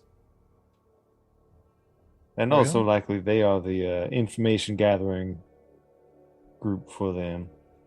If we were to want to attack this man, getting rid of his eyes and ears is likely not a bad start.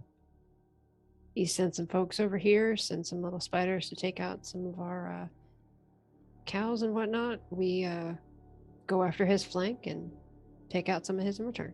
If we're going to do this, I say we do it right now. Mm-hmm. Waiting longer is just going to give him more time to do more things to the herd. I agree. Often people that like to plan things out don't understand just raw chaos thrown in their face. They want to formulate and design. Might also take the focus off the rest of the drive for a day or two.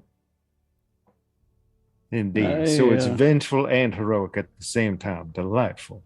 I'm all for doing the chaos and doing the surprise and not planning. That's my forte. But in order to make it my fortissimo, I think that you ought to look me over, Dr. Cuspid. I'm not feeling so hot. Of course. Yeah, if you're wounded in any way, I'm glad to take care of you. So while Cuspid is tending to Ellsworth, Sutter kind of moves over to Ives and Tabo.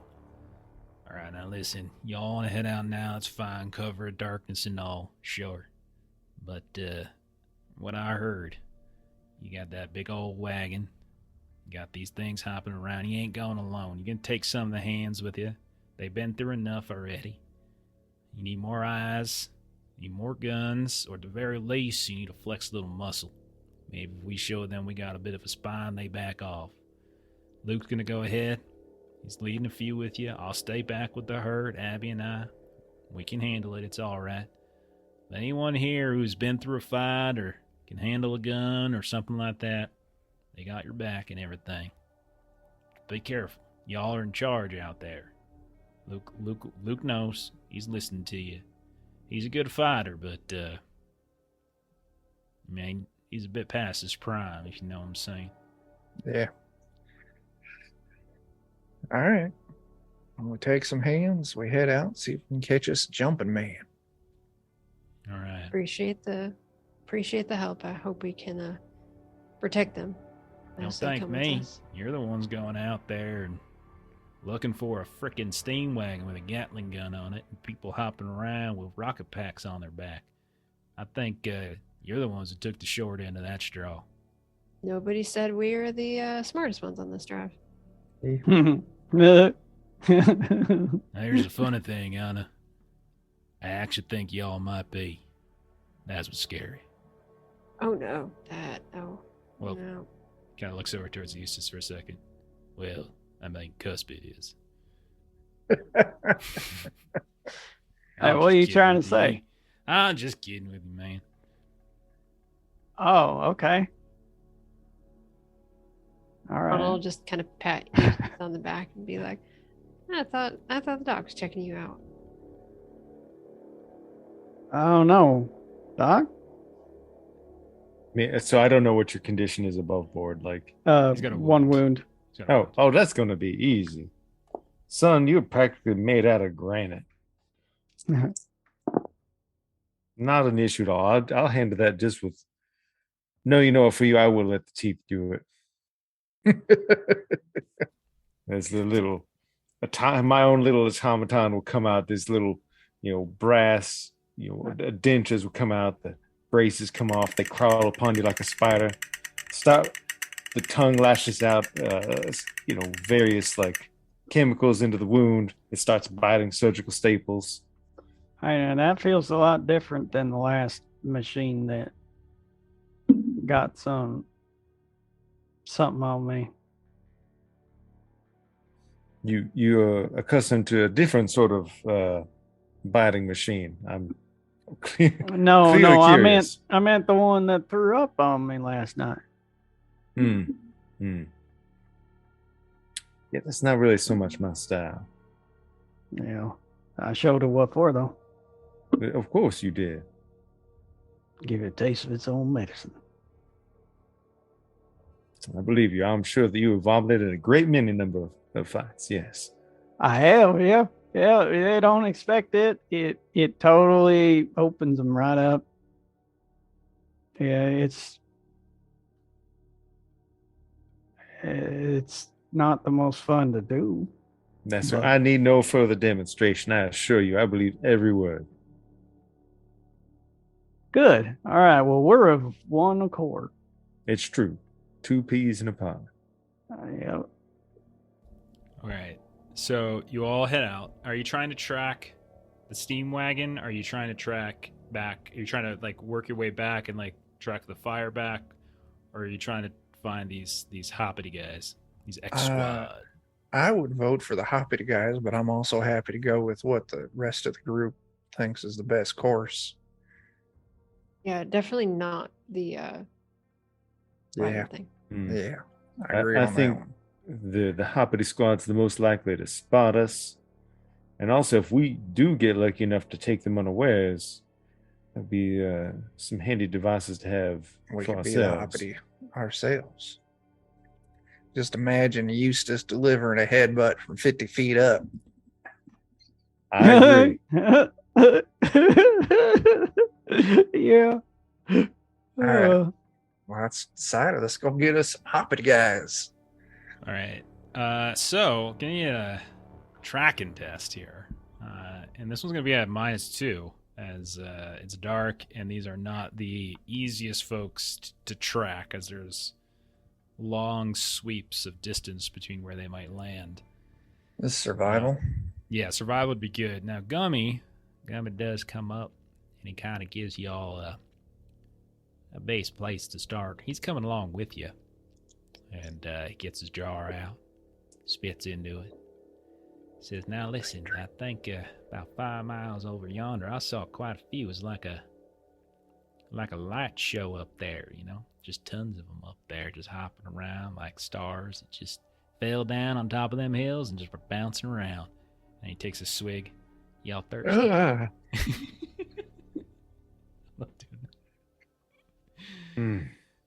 All right. That's the direction.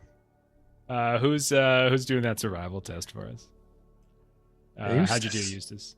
I got a 5 after the -2. Okay. So you head off in the direction that Gummy kind of points, and you're looking around for a bit. It's very dark. It's a little more overcast still because like there's still kind of smoke and stuff sort of wandering about in the air. Kind of creates a bit of nervousness. It's not as bright as the night before, but you're still getting a little bit of moonlight, a little bit of starlight. I'm assuming no one's got torches or anything out unless you wanted to.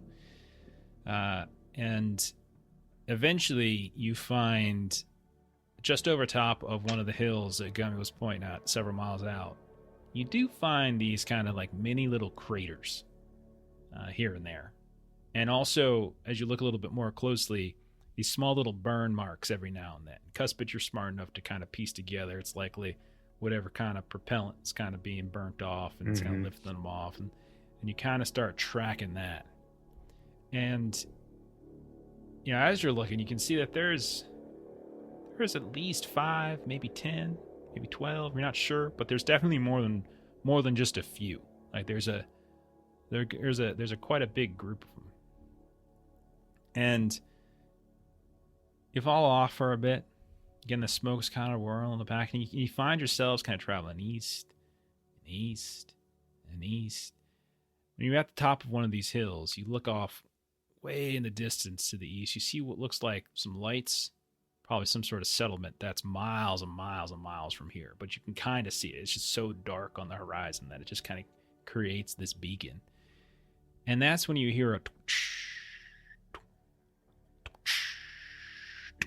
and you look over a little bit to the north and you see more of those lights just kind of lift up and kind of land down on the other side of these hills. And there's all these undulating hills. Not a lot of trees around here, not a lot of brush. It's a lot of prairie and hills, rocks and stuff here and there, and intermingling it. But you see them kind of come up, and they're off, I would say, about a quarter mile away from you, on the other side of a hill.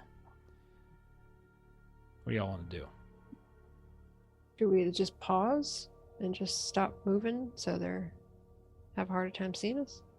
Well, are they? I missed. Are they moving away from us, towards us? You saw them kind of just come up and then straight back down, and they kind of almost vertical up and vertical down. They're probably just looking around then. Yeah. Why don't we all stay low? Keep an eye on where they're going up. We don't move while they're in the air, but as soon as they land, we hustle as good as we can. Try and close the gap like that. That's a good plan. Let's do it. And you've got to be for mind dives. Let's roll some stealthy stealths. Stealthy stealths. You got it. Let's see. It's going to be a 6 and an 8 for me. Oh, Lord. Well, 6 for me. I have 8 dice of it. Oh, well, I'm going to Benny would that. you look at that? That D4 is being very friendly. Well, it's a 4. it's a 5. Do we got any penalties since it's dark out? Not for stealth, no.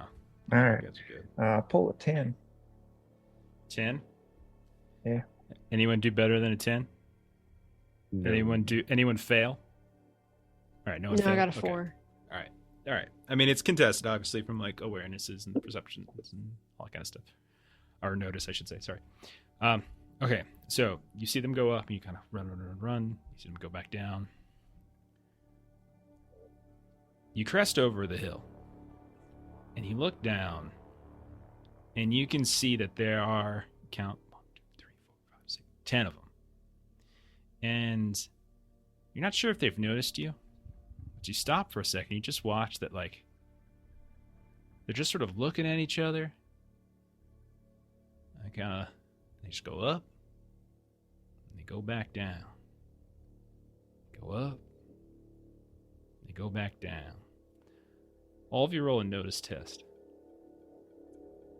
Penalty on this? Actually, no, not on this one. All right. That's smarts. Double 6 plus 2. 6. That is a... I'm going to 6. Benny that.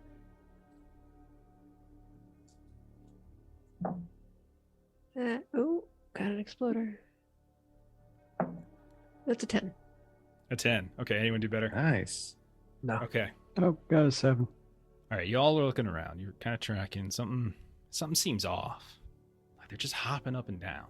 Something seems really, really off about all this. And so you kind of start scanning around a bit. Anna, you're the first to see it. There's this outcropping of rock on the next hill over, just to the east of you. We'll say all those X squad guys, they're a little bit north of you, down in kind of a valley. And again, they're just hopping up, lingering, and then coming back down. Anna, you see this outcropping of rock, and it's just kind of there, whatever. And all of a sudden, you see part of it just starts to move. And then a light comes on. And you realize it's not an outcropping of rock, but it's a steam wagon. No. And what was moving is the Gatling gun. And you hear a voice kind of shout out at a distance. And you hear that same kind of Emmerich fella. You hear him just say, "I see there were further difficulties with your herd. I would say I truly wish we could have reached an accommodation. But that would be lying. The unfortunate truth is, my employers could never have been certain of our discretion, even if you passed along the true plans. But the true truth, the truest truth, is that I care not one way or another. Goodbye, Dr. Cuspid. And you hear as we'll dive into a dramatic task now. Oh, God. Yes! Oh. We're not going to do a full-on comic because that's like too many moving parts. Yeah. But we're going to do another one of these dramatic tasks, as this is going to get rough for you. This is going to be rough. This is going to hurt a little bit. All right. Oh, so- yeah. Oh boy. All of us are like, we don't want the wagon. Yeah. Anything but the wagon. Yep. Yeah. Okay. Oh boy. All right, so I'm gonna pull you on over to a little. It's not the map I'm using. Just like I'm bringing a map over to you guys, just because there's gonna be some extra little bits and pieces going on here. So this is just for organization purposes. So don't worry about anything more than that. So here's how this is gonna work. I want to share something with y'all because there's a couple little extra little wrinkles to this one. First of all, the goal is 3 rounds, and I'm going to say, well, presuming that your goal is to defeat them or something or drive them off or something like that, the goal is 15 tokens in 3 rounds. Oh, gosh. That is the goal. Now, there are a couple little special things. You have allies with you, so there's 10 different people with you. Any round, you are welcome to use 1 or 2 allies to get bonuses on your rolls. So just like as you're describing what you're doing, just incorporate them into the fiction. And if you use 1, you can get a +1. If you use 2, you can get a +2. But just like kind of pull them off to the side, and they're going to be a round by round resource to just give you guys bonuses. And so just sort of describe how you all are kind of coming into it, right? The other thing is that there's so many enemies here, is that just like we were doing in Holler with the tree and stuff a couple weeks back, there's going to be like a little special thing they're going to get at the end where they're going to maybe be able to do something as well. I'm not going to say this is 100% a TPK, but if you guys fall significantly short of that 15 tokens thing, it's on the table, but it's not like an automatic just because you fail. It could be you just lose a bunch of hands, a bunch of your hands die off, or you all take injuries, stuff like that. So it depends on how badly you guys fail it. Makes sense? What do you mean with the 15 tokens? So dramatic task, remember, is that we're going to go into initiative. You're going to draw a card, okay? If you draw a club, remember that a club is a complication. I'll get into that in a second. But on your turn, when it's your turn to do something, just like a quick encounter, describe what you're doing, okay? So whether you're attacking the wagon, Emmerich, one of the squads, whatever it is that you feel sounds cool, describe what you're doing. Roll roll a skill test. If you pass, you get a token. If you get a raise, you get 2 tokens. Okay. Cool. And so everyone gets a turn every round. So after 3 rounds, as a group, you need to have 15, which means you're going to need, some raises throughout. But again, you have the NPCs to pull from to give you a couple bonuses along the way. Okay? Does it make sense? Yeah. All right. So I'm just going to put Emmerich in there as. Actually, no, he's not going to. I'm not going to put him in the thing because he's going to. At the end of the round, they're going to potentially do it. And remember too that the club, if you draw a club, and you go, and you fail, the entire task fails. You also get a -2 on your attempt. Okay? All right. So keep that in mind. All right. So 2 clubs came up on the first round for Eustace and for Anna. Cuspid, you're the first to go. You hear this guy call you out by name, taunt you. It's clear he doesn't give. He just wanted to kill you guys. And you hear the Gatling gun start to spin up now, and you realize that the X Squad guys are just sort of luring you guys a little bit into a trap at this point. So, Cuspid, what do you want to do? Frankly, Dr. Emmerich, I don't give a damn. And can we name whichever of our NPCs are with us? Yeah, Like, so is it they're possible all Smokes could be here? Yeah, they're all there. So if you look at the map I pulled you all to. Oh, I had other stuff pulled up. I'm sorry. Oh, that's fine. No, that's fine. Yeah, Smokes is 100% there. So yeah. Smokes, I'm going to try and tear a sizable hole in that thing. It's got to have a large fuel source, and if you could spark that when I do so, that would just be delightful. Pulls like a little cigarette out. Remember, this guy's got like he's been smoking since he was 5. Like his face is so discolored, and he's just. And you see like this little ash comes out, and he just starts to swirl it around. I'm right behind you, Doctor. All right, And basically, I would do, we're not rolling the actual power, but I would do blast with the enlarged template and extra damage. Sure. So go ahead and roll your skill test and see how you do. Take your +1 because Smokes is kind of there. Kind of you see him arcing like, which effectively is blast for him too. Like he's casting like a fire a streak of fire comes out of his hand. Delightful. Okay, I got a 6. Okay, go for it. Let me re-roll that 6. That 6 give me a 5, 12. Because I've got a +1 from him. All right, so let me set this up. So that is a raise. That'll give you 2 tokens right off the bat. Okay, that's a great start. And so, as you so describe what you do, and then I'll kind of like add maybe Smokes a little bit. So how does it look for you? It's not going to destroy the thing, but it's going to severely. No, I don't intend that it would, but I raise up the disc that I use to create the inverse Bluetooth field as it draws in hundreds upon hundreds of these little fractals of teeth. Launch it up, and it comes down somewhere close to the turret. I can't really aim it exactly, but when it explodes, it just tears into hopefully at least one of this man's goons and some of the metal there. And as it does, maybe it rips area open so that Smokes can then do his own fire blast. And so we'll say that's exactly what happens. There's a couple people on the wagon with him. He's guarded and pretty. This thing's armored up, and he's just kind of calling out and taunting you from behind it. There's a Gatling gunner as well, and there's a few others. And you can see one of them, as they see your inverse field, it kind of starts coming. He sort of starts firing at it, like thinking he could stop it somehow, and it doesn't quite work, and it lands right on him and just sort of wrenches and tears him apart. And you can see it scratches into some of the armor. And right where that cut in the armor is from your cast, you see a streak of fire just suddenly burst out from right behind you. You're almost blinded by the peripheral light as a streak of fire just burns away, and there's this scorch marks on the side of the armor where you hit it. Okay. Ives, you're up. Yeah. So you said on this big old machine gun, there is a gunner who's operating it. There is indeed. All right. So I'm going to pull off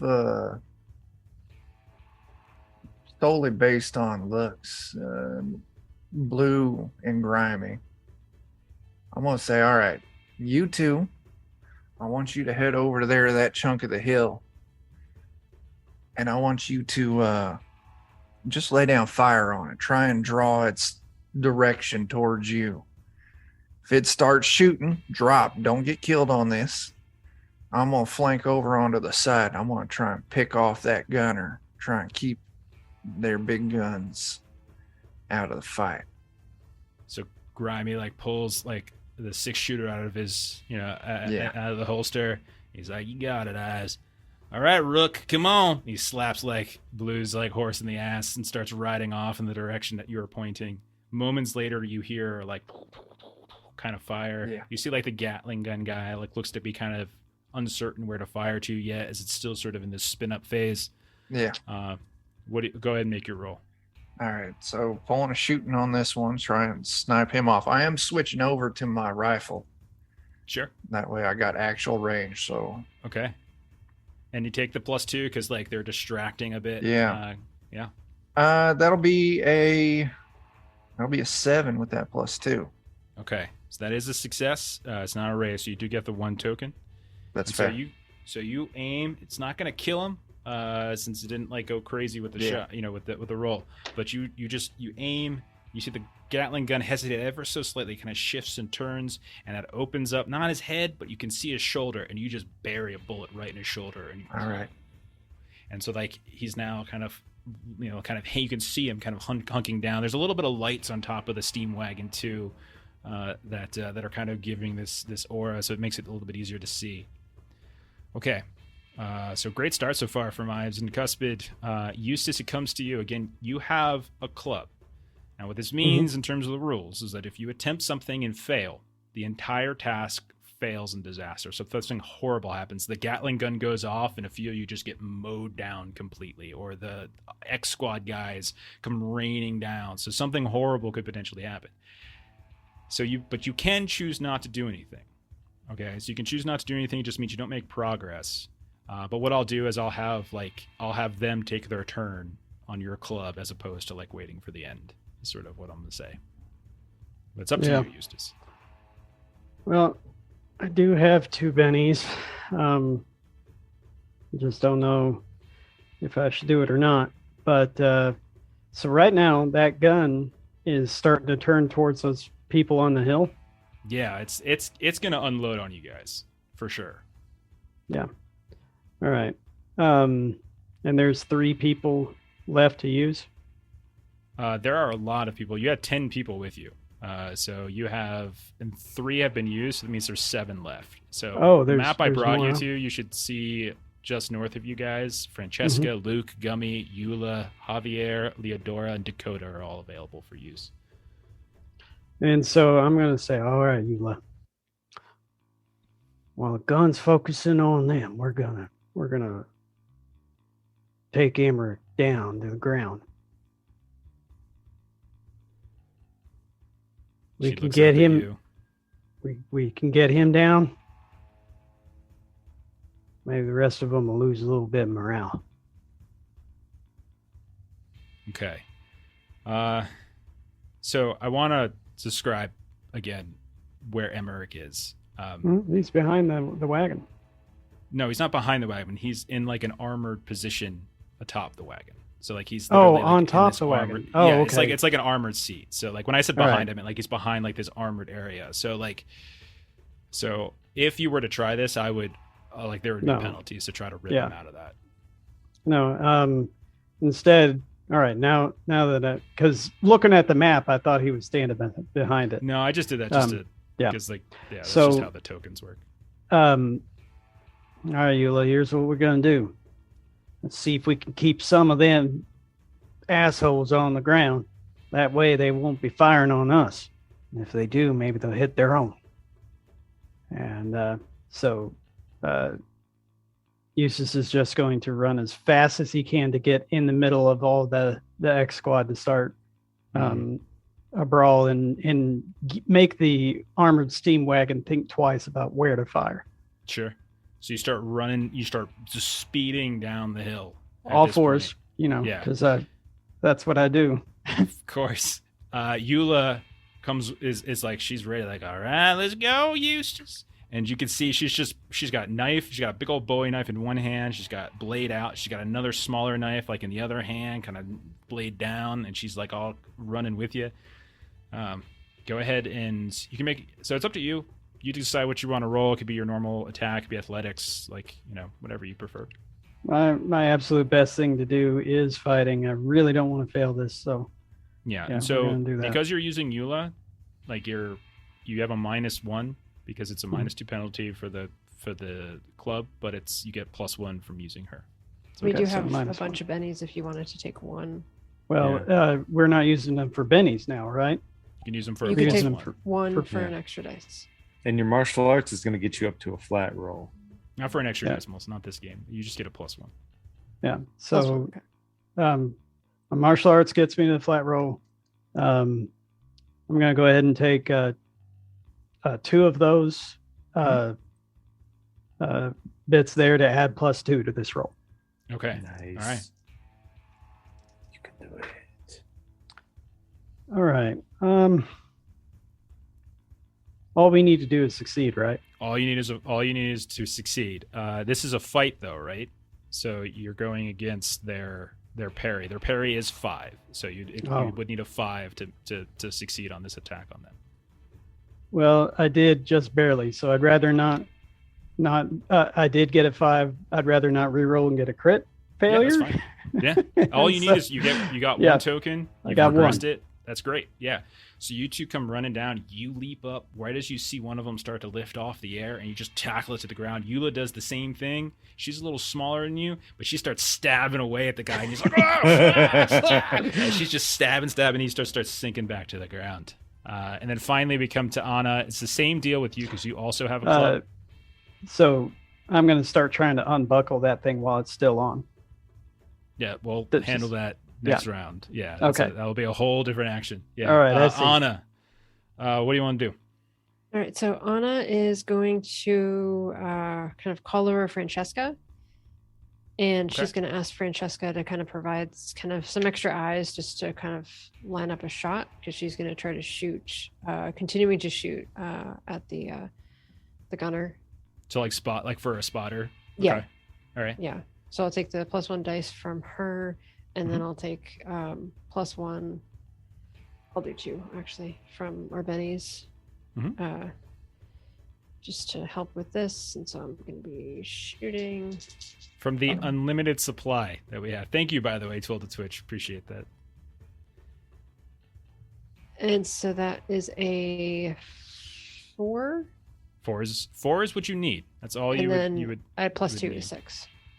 6 is good. Well, I guess technically it would be a 6 because he is behind cover with the thing. I think but that's still fine. 6 is still fine. Okay, so like Francesca's there, kind of giving you she's sort of basically being a spotter, like you got your rifle out or something like that, and she's just saying, and you're just saying, hair to the left, no, your other left, and then finally you take the shot, and whereas Ives gets him in like the right shoulder, you get him in the left shoulder, and so now he's like, his arms are kind of disabled, but you see like one of the other guys in the wagon kind of scrambles up and just sort of like throws him out of the seat, and the guy's just rolling around the ground because he's not working anymore as someone's going to go for the Gatling gun. All right, so end of round. What we're going to say is, so like I said, like end of round, we're going to do some extra little thing where they're going to get a chance to do something.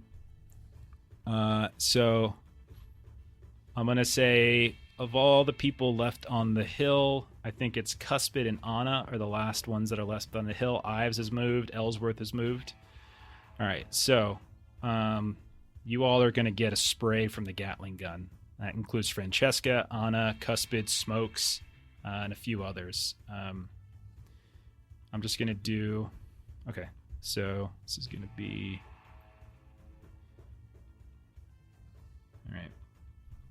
So as the first guy that was about to wind up and shoot, got kind of like Ives and Anna like take him out. One of the other people on the wagon throws him down, hops in, and then like quickly before the Gatling kind of spirals back down, grabs the controls and tries to take a shot. Will hit. Damage wise, let's see how this does against you guys. 9 points of damage. So it'll be a 9 damage to Cuspid, because it's just going to, we're going to call this like just a spray. Like, so Cuspid, Anna, Francesca, Smokes, the 4 of you that are kind of still up on the hill, just took a spray. All right. So, and sorry, I haven't taken damage in a while. So toughness is What's 7. Your toughness? Yeah. So you would be shaken. Okay. Yeah. So you're fine. Okay. Shaken when as you're well. Okay, so yeah, when your turn comes around, you always have the ability to take it out of it. So, and we'll say Francesca and Smokes as well would also be shaken, so it's not enough to necessarily take them out. Okay, so go to the next round. Eustace and Cuspid. Looks like no clubs. You guys are in the clear this round. So far, you've gotten a total of 5. So you're 5 of the 15 you need. Eustace. You're up to 5. You have 5 tokens at the end of the first round. All right, Eustace. All right, so Eustace is going to allow for Eula to do her work, continuing to cause that confusion, and just go at him with knives. And while he's using that confusion, he's going to wait for one of them to start trying to take off.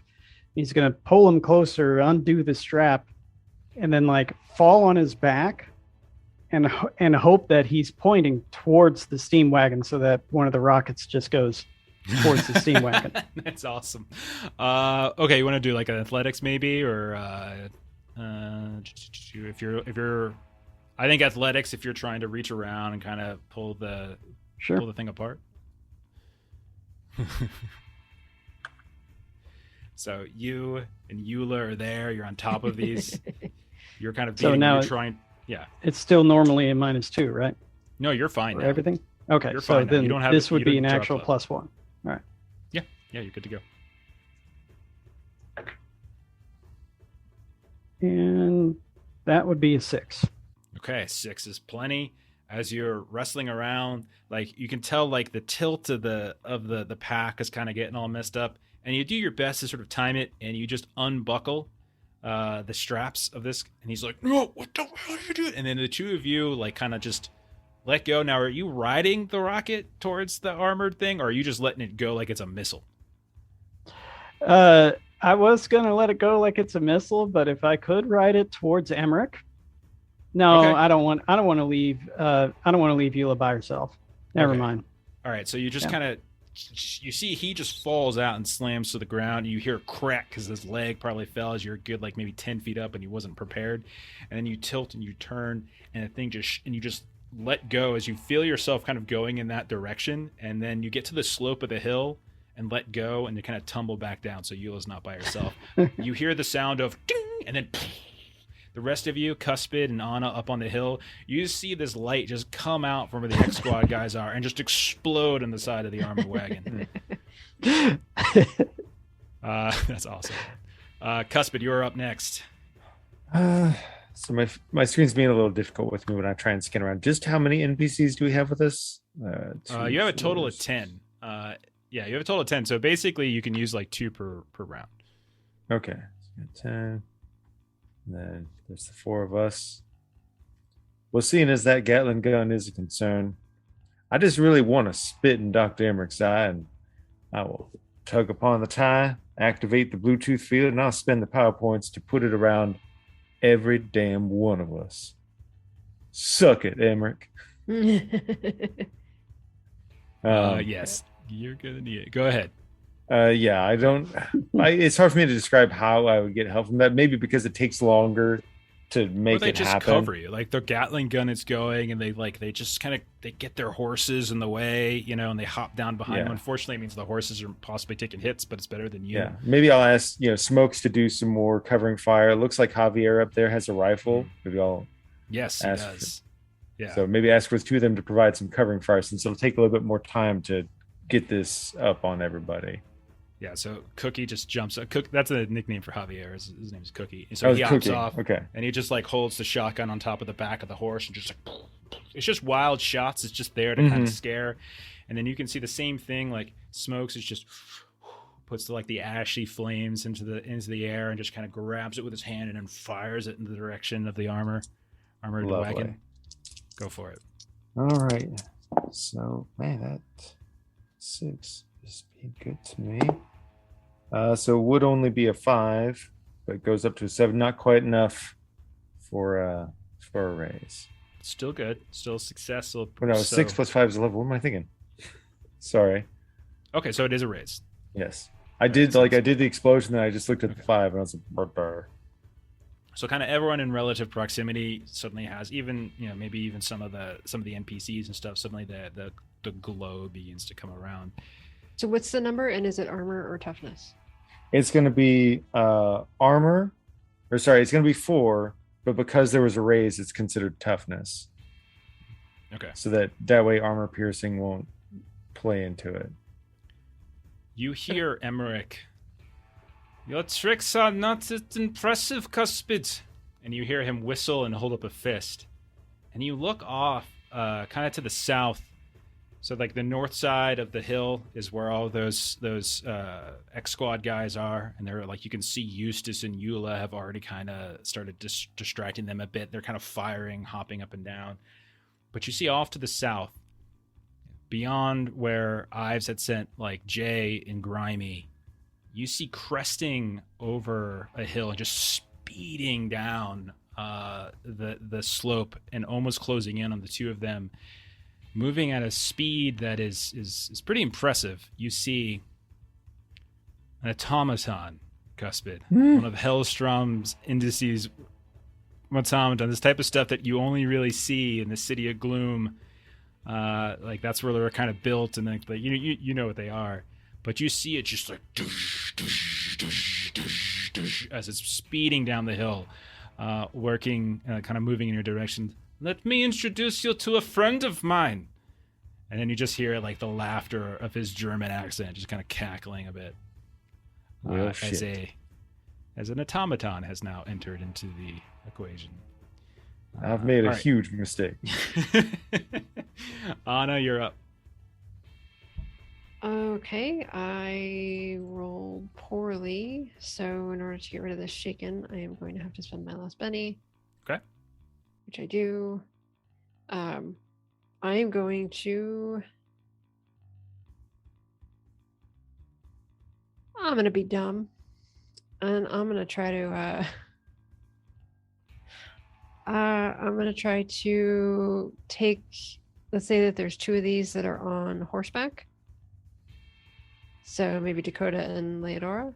Yeah. I want to take them with me, and I'm in the roping mood tonight, so I'm going to try to rope this automaton. Okay, so you look over and you see just moving with, like, when I say speed, it's not so much like it's going like extraordinarily fast or anything, but it's just like this perfect rhythmic robotic thing. It's roughly humanoid. Probably it's a fairly big humanoid. You can see a fairly large torso. You can see these piston-driven limbs, like as they're kind of moving along, and like the dirt kind of getting kicked up. And it's got this very vented, cylindrical head.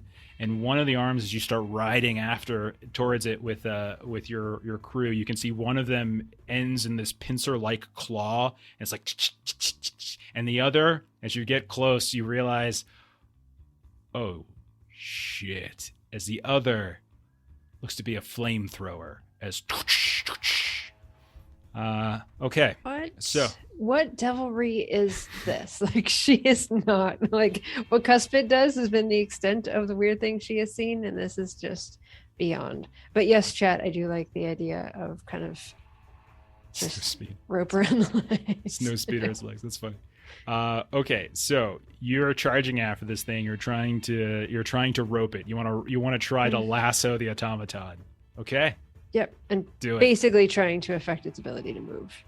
Okay. So I've got.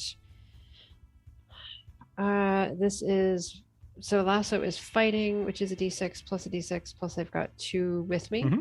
Yeah. And then I'm going to take 2 of the bennies for a +2. Dakota, Leodora, both are doing the whole twirling the rope around as well. You're trying to throw multiple ropes. Strangely enough, you think back the memory-wise to Eustace's plan about throwing multiple ropes on the clockwork things, and it just sort of sparks back. Yes. And that's exactly what's happening now as 3 of you are trying to rope this thing.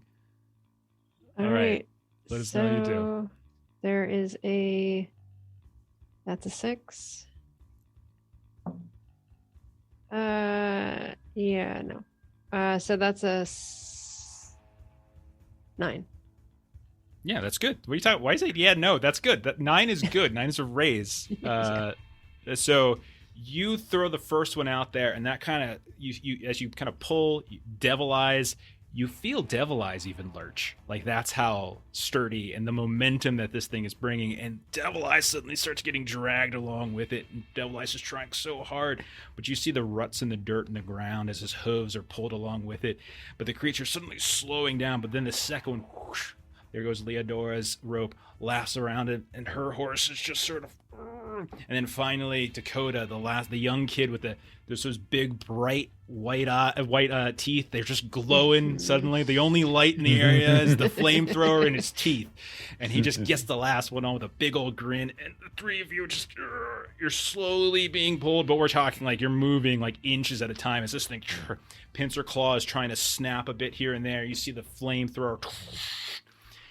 So you have effectively slowed this thing down. For sure. Ives, what'd you like to do, man? Oh, all right. Well, so the Gatling gun's not really a threat at the moment. So the biggest threat's going to be this automaton that they're slowing down. You know what? I think they're slowing it down enough that I can get a good hit on it. So I'm going to go ahead.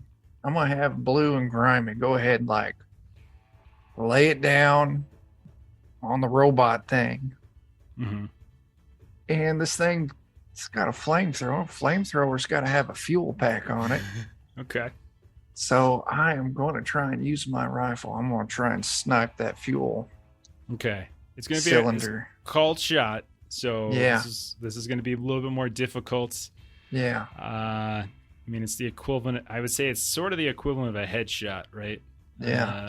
So was that 4? Is that 4, Mhm. Jeremy? So Yeah, get so you up it to would- an 8. Yeah.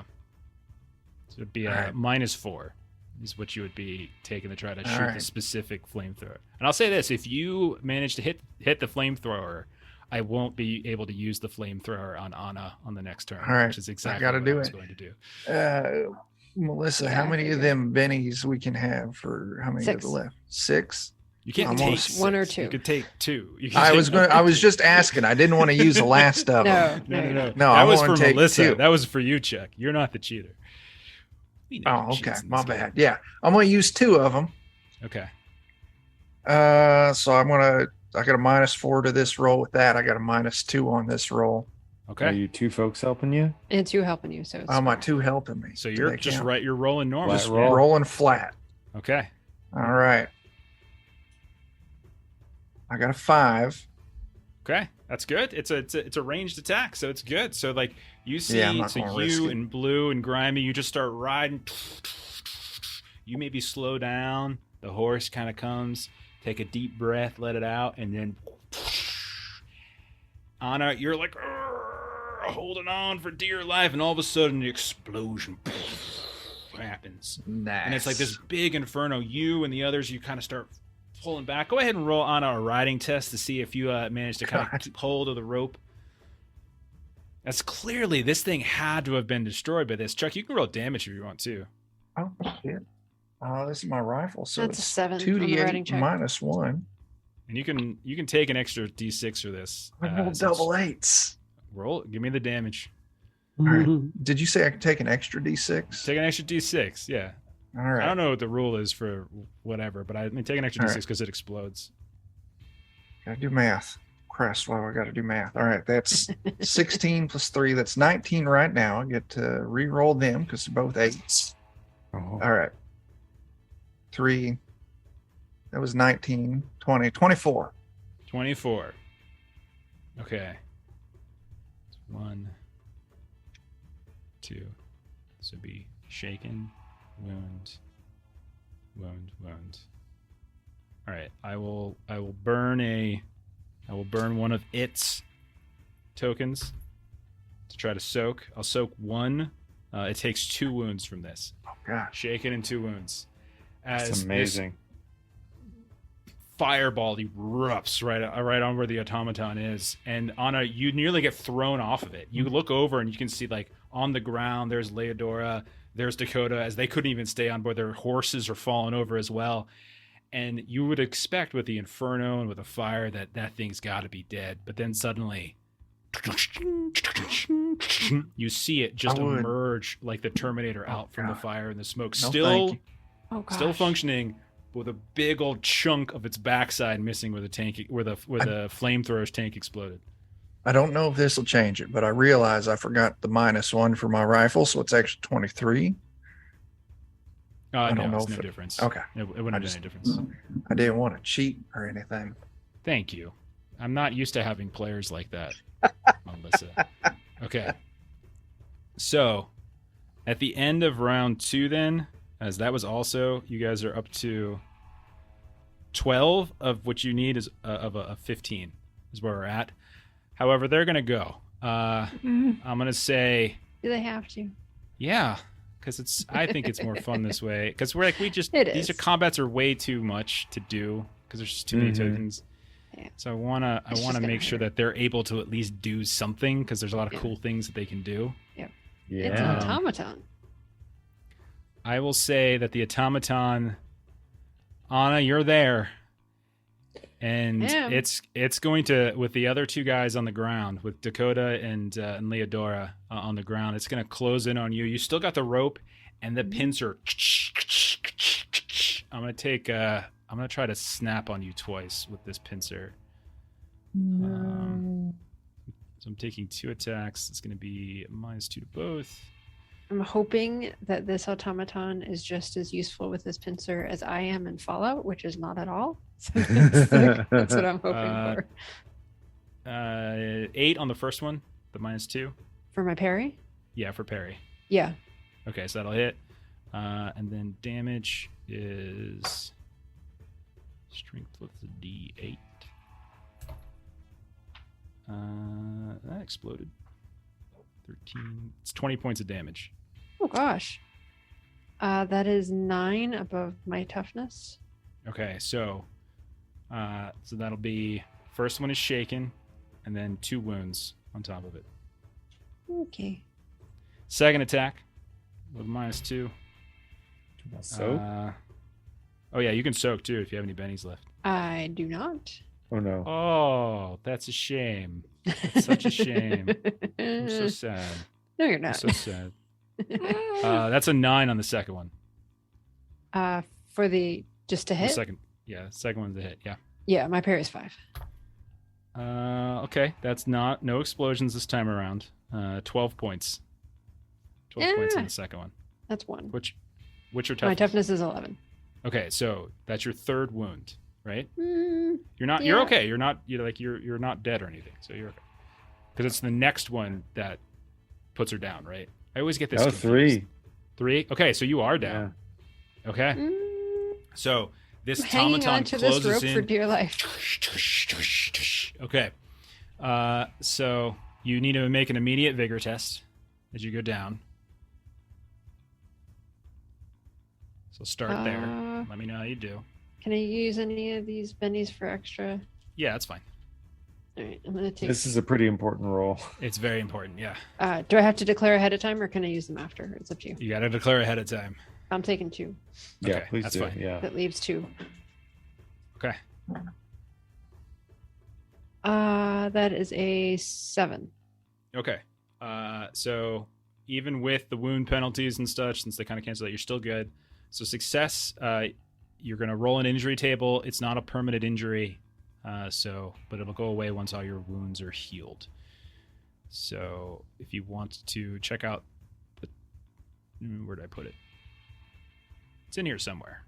I always lose track of it. Let me just look for it. Yeah, I can't find it either. I got it. All right. So it's going to be. Okay. It got you in the guts. The second one comes in right in the side and just cuts down onto your leg. Cuts down right into your side. Roll a d6, Melissa. Okay. I'll let you roll to see which one this one is. 2. All right, your agility. So your agility is down. Somehow it gets you maybe in the hip, and you're not able to move as you fall off Devil Eyes, or maybe you're still on Devil Eyes, and Devil Eyes knows is smart enough to sort of get you out of there. But your agility is reduced by 1 die type. Okay. Final round.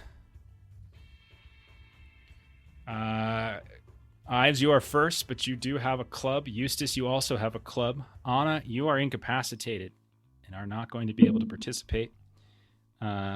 You guys need 3 more. There are 3 of you that can potentially act. But there's 2 clubs. All right. Mhm. God. I can't.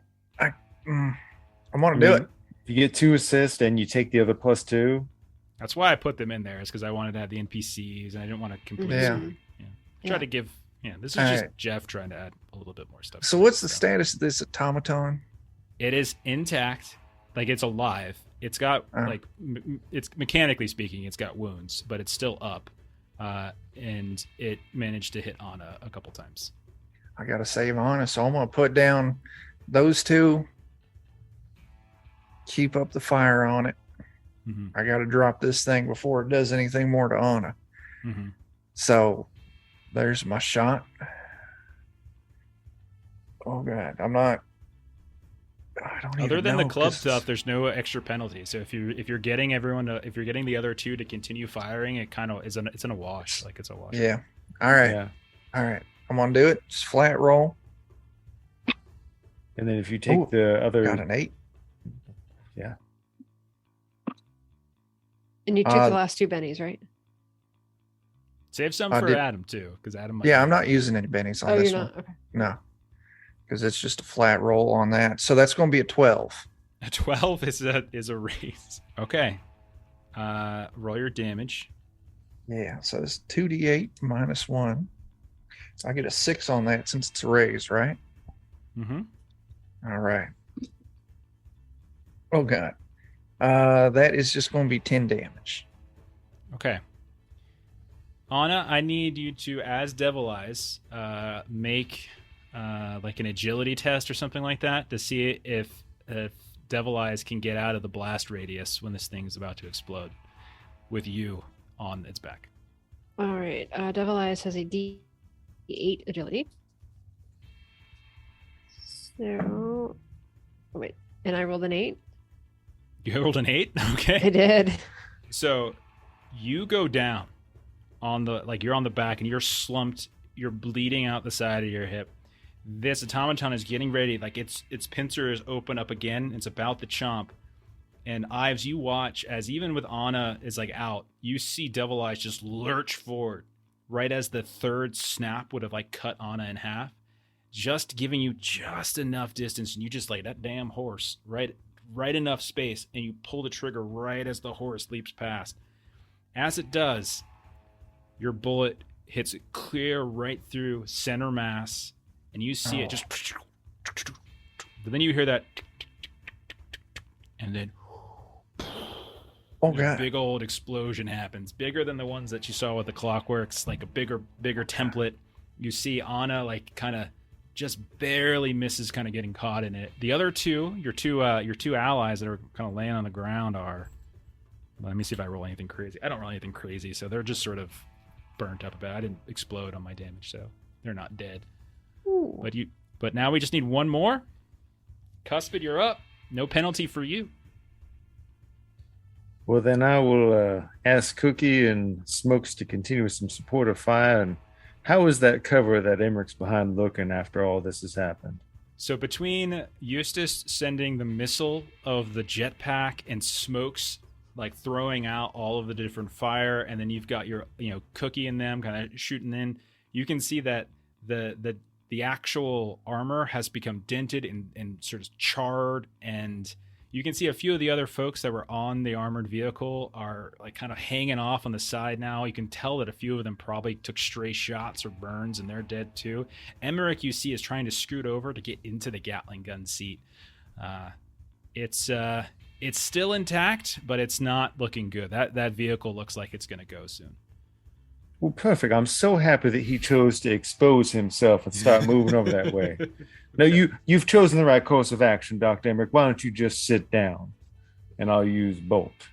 Okay. You hear as the Gatling gun spins up. Go ahead and roll your test. I'll spend the extra power point to do the extra dice of damage if I hit. So +2 from those two. Mm-hmm. Okay, awesome. So I've got a 7, but thanks to them, that gets me up to a 9. Oh gosh. All right, describe what happens to this wagon as you shoot this bolt at Emmerich in the wagon.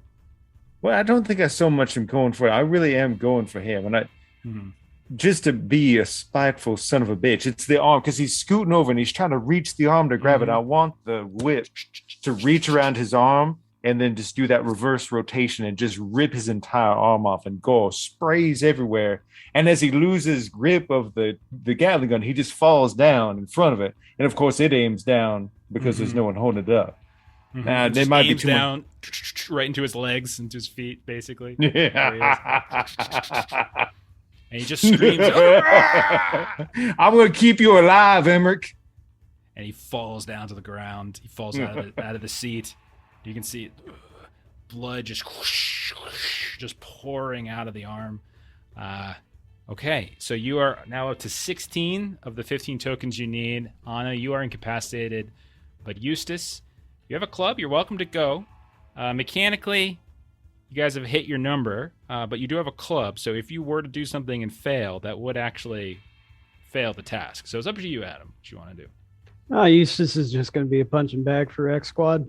Okay, so you and Yulo over there just like stabbing, and you can tell that at this point there's all these explosions that have happened, and you can see some of them, but you can't see. You have no idea what the hell happened on the other side of that hill. You just saw a mushroom cloud suddenly appear like on the horizon. You saw Ives and Anna head off that direction. You hope everything's okay.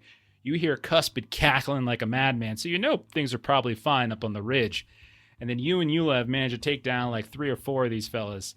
And like some of them are on the ground, some of them are are burnt from like their packs exploding. But you see the rest of them just start doing the hop up and glide away, hop and glide. So like they're fleeing. You've managed to rout them, and they're running away. And so we'll say the task ends. Mechanically, the task ends. Taking stock, so we can get the hell out of here. Anna, wounded, but not dead.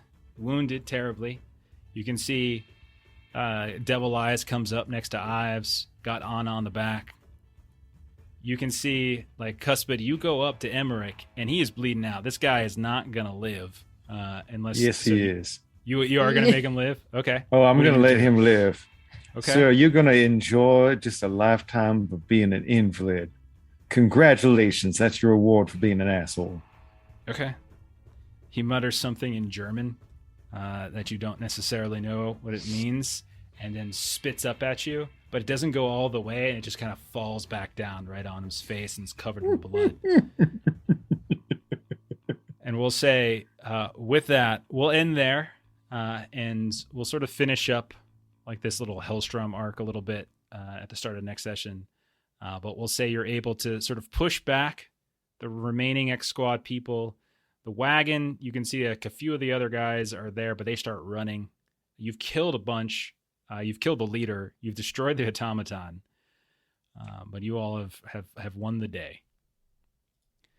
All right. That's awesome, guys. I love doing those dramatic tests. They're fun. Yeah. They're a lot of fun. Too. Adding a little, I definitely like add a little bit of extra stuff to them, just because like I look at these NPCs and like they have such cool things. I would never be able to use them if we just did dramatic tasks. So I gotta put the extra bits in, but I try to compensate it a little bit so that like you're the NPCs for both, so it kind of works out a little bit. Hopefully it's working out okay.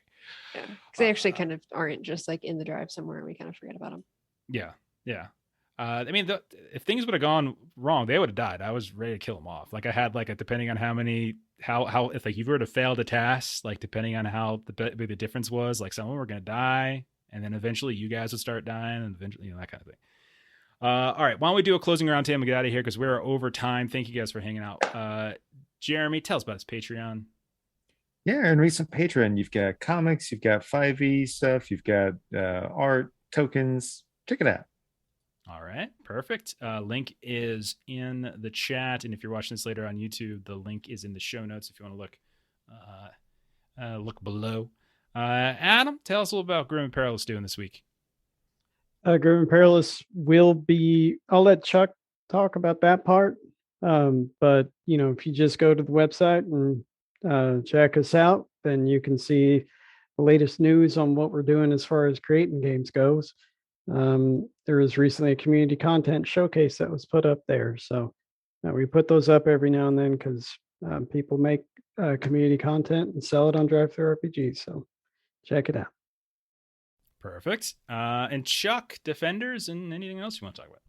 Oh, man. Yeah, so like Adam mentioned, tomorrow night on Grim and Perilous Plays, we're going to be doing Dragonbane Kickstarter. That's it, from Free League Publishing. We're going to be running through that adventure. Wednesday night on Defenders of Cobalt, going to be running it again. But Jeremy and Jeff will get to be in on that one. Friday, we'll be back to our Dead Sun campaign. It's one of those things where every single session, the party completely just demolishes all plans that I had. So yeah, I gotta figure something out because I don't even know. Like I can't with them. It's great. And that's kind of what we got for the week. Yeah. Awesome. As for us, on Friday, we are back to Hunter the Reckoning as we pick up kind of the new arc of that one. Saturday, One Ring 2nd Edition. Next Monday, we'll be back to Holler, as again, we alternate between Deadlands and Holler every Monday. So yeah, that's what we got going. And also check the podcast feed, Adventures in Lollygagging. You can catch up on old Hunter and Mothership episodes. You can check for Waking of Angmar podcast feed. You can catch all our One Ring episodes up there as well. So we're trying to sort of spread out other places for that. So thanks for those of you who hung out. Thanks for those of you who threw some bits. And thanks for those of you who are watching or listening to this later. Have a great rest of your night. We'll see you later in the week. Bye-bye. Bye-bye.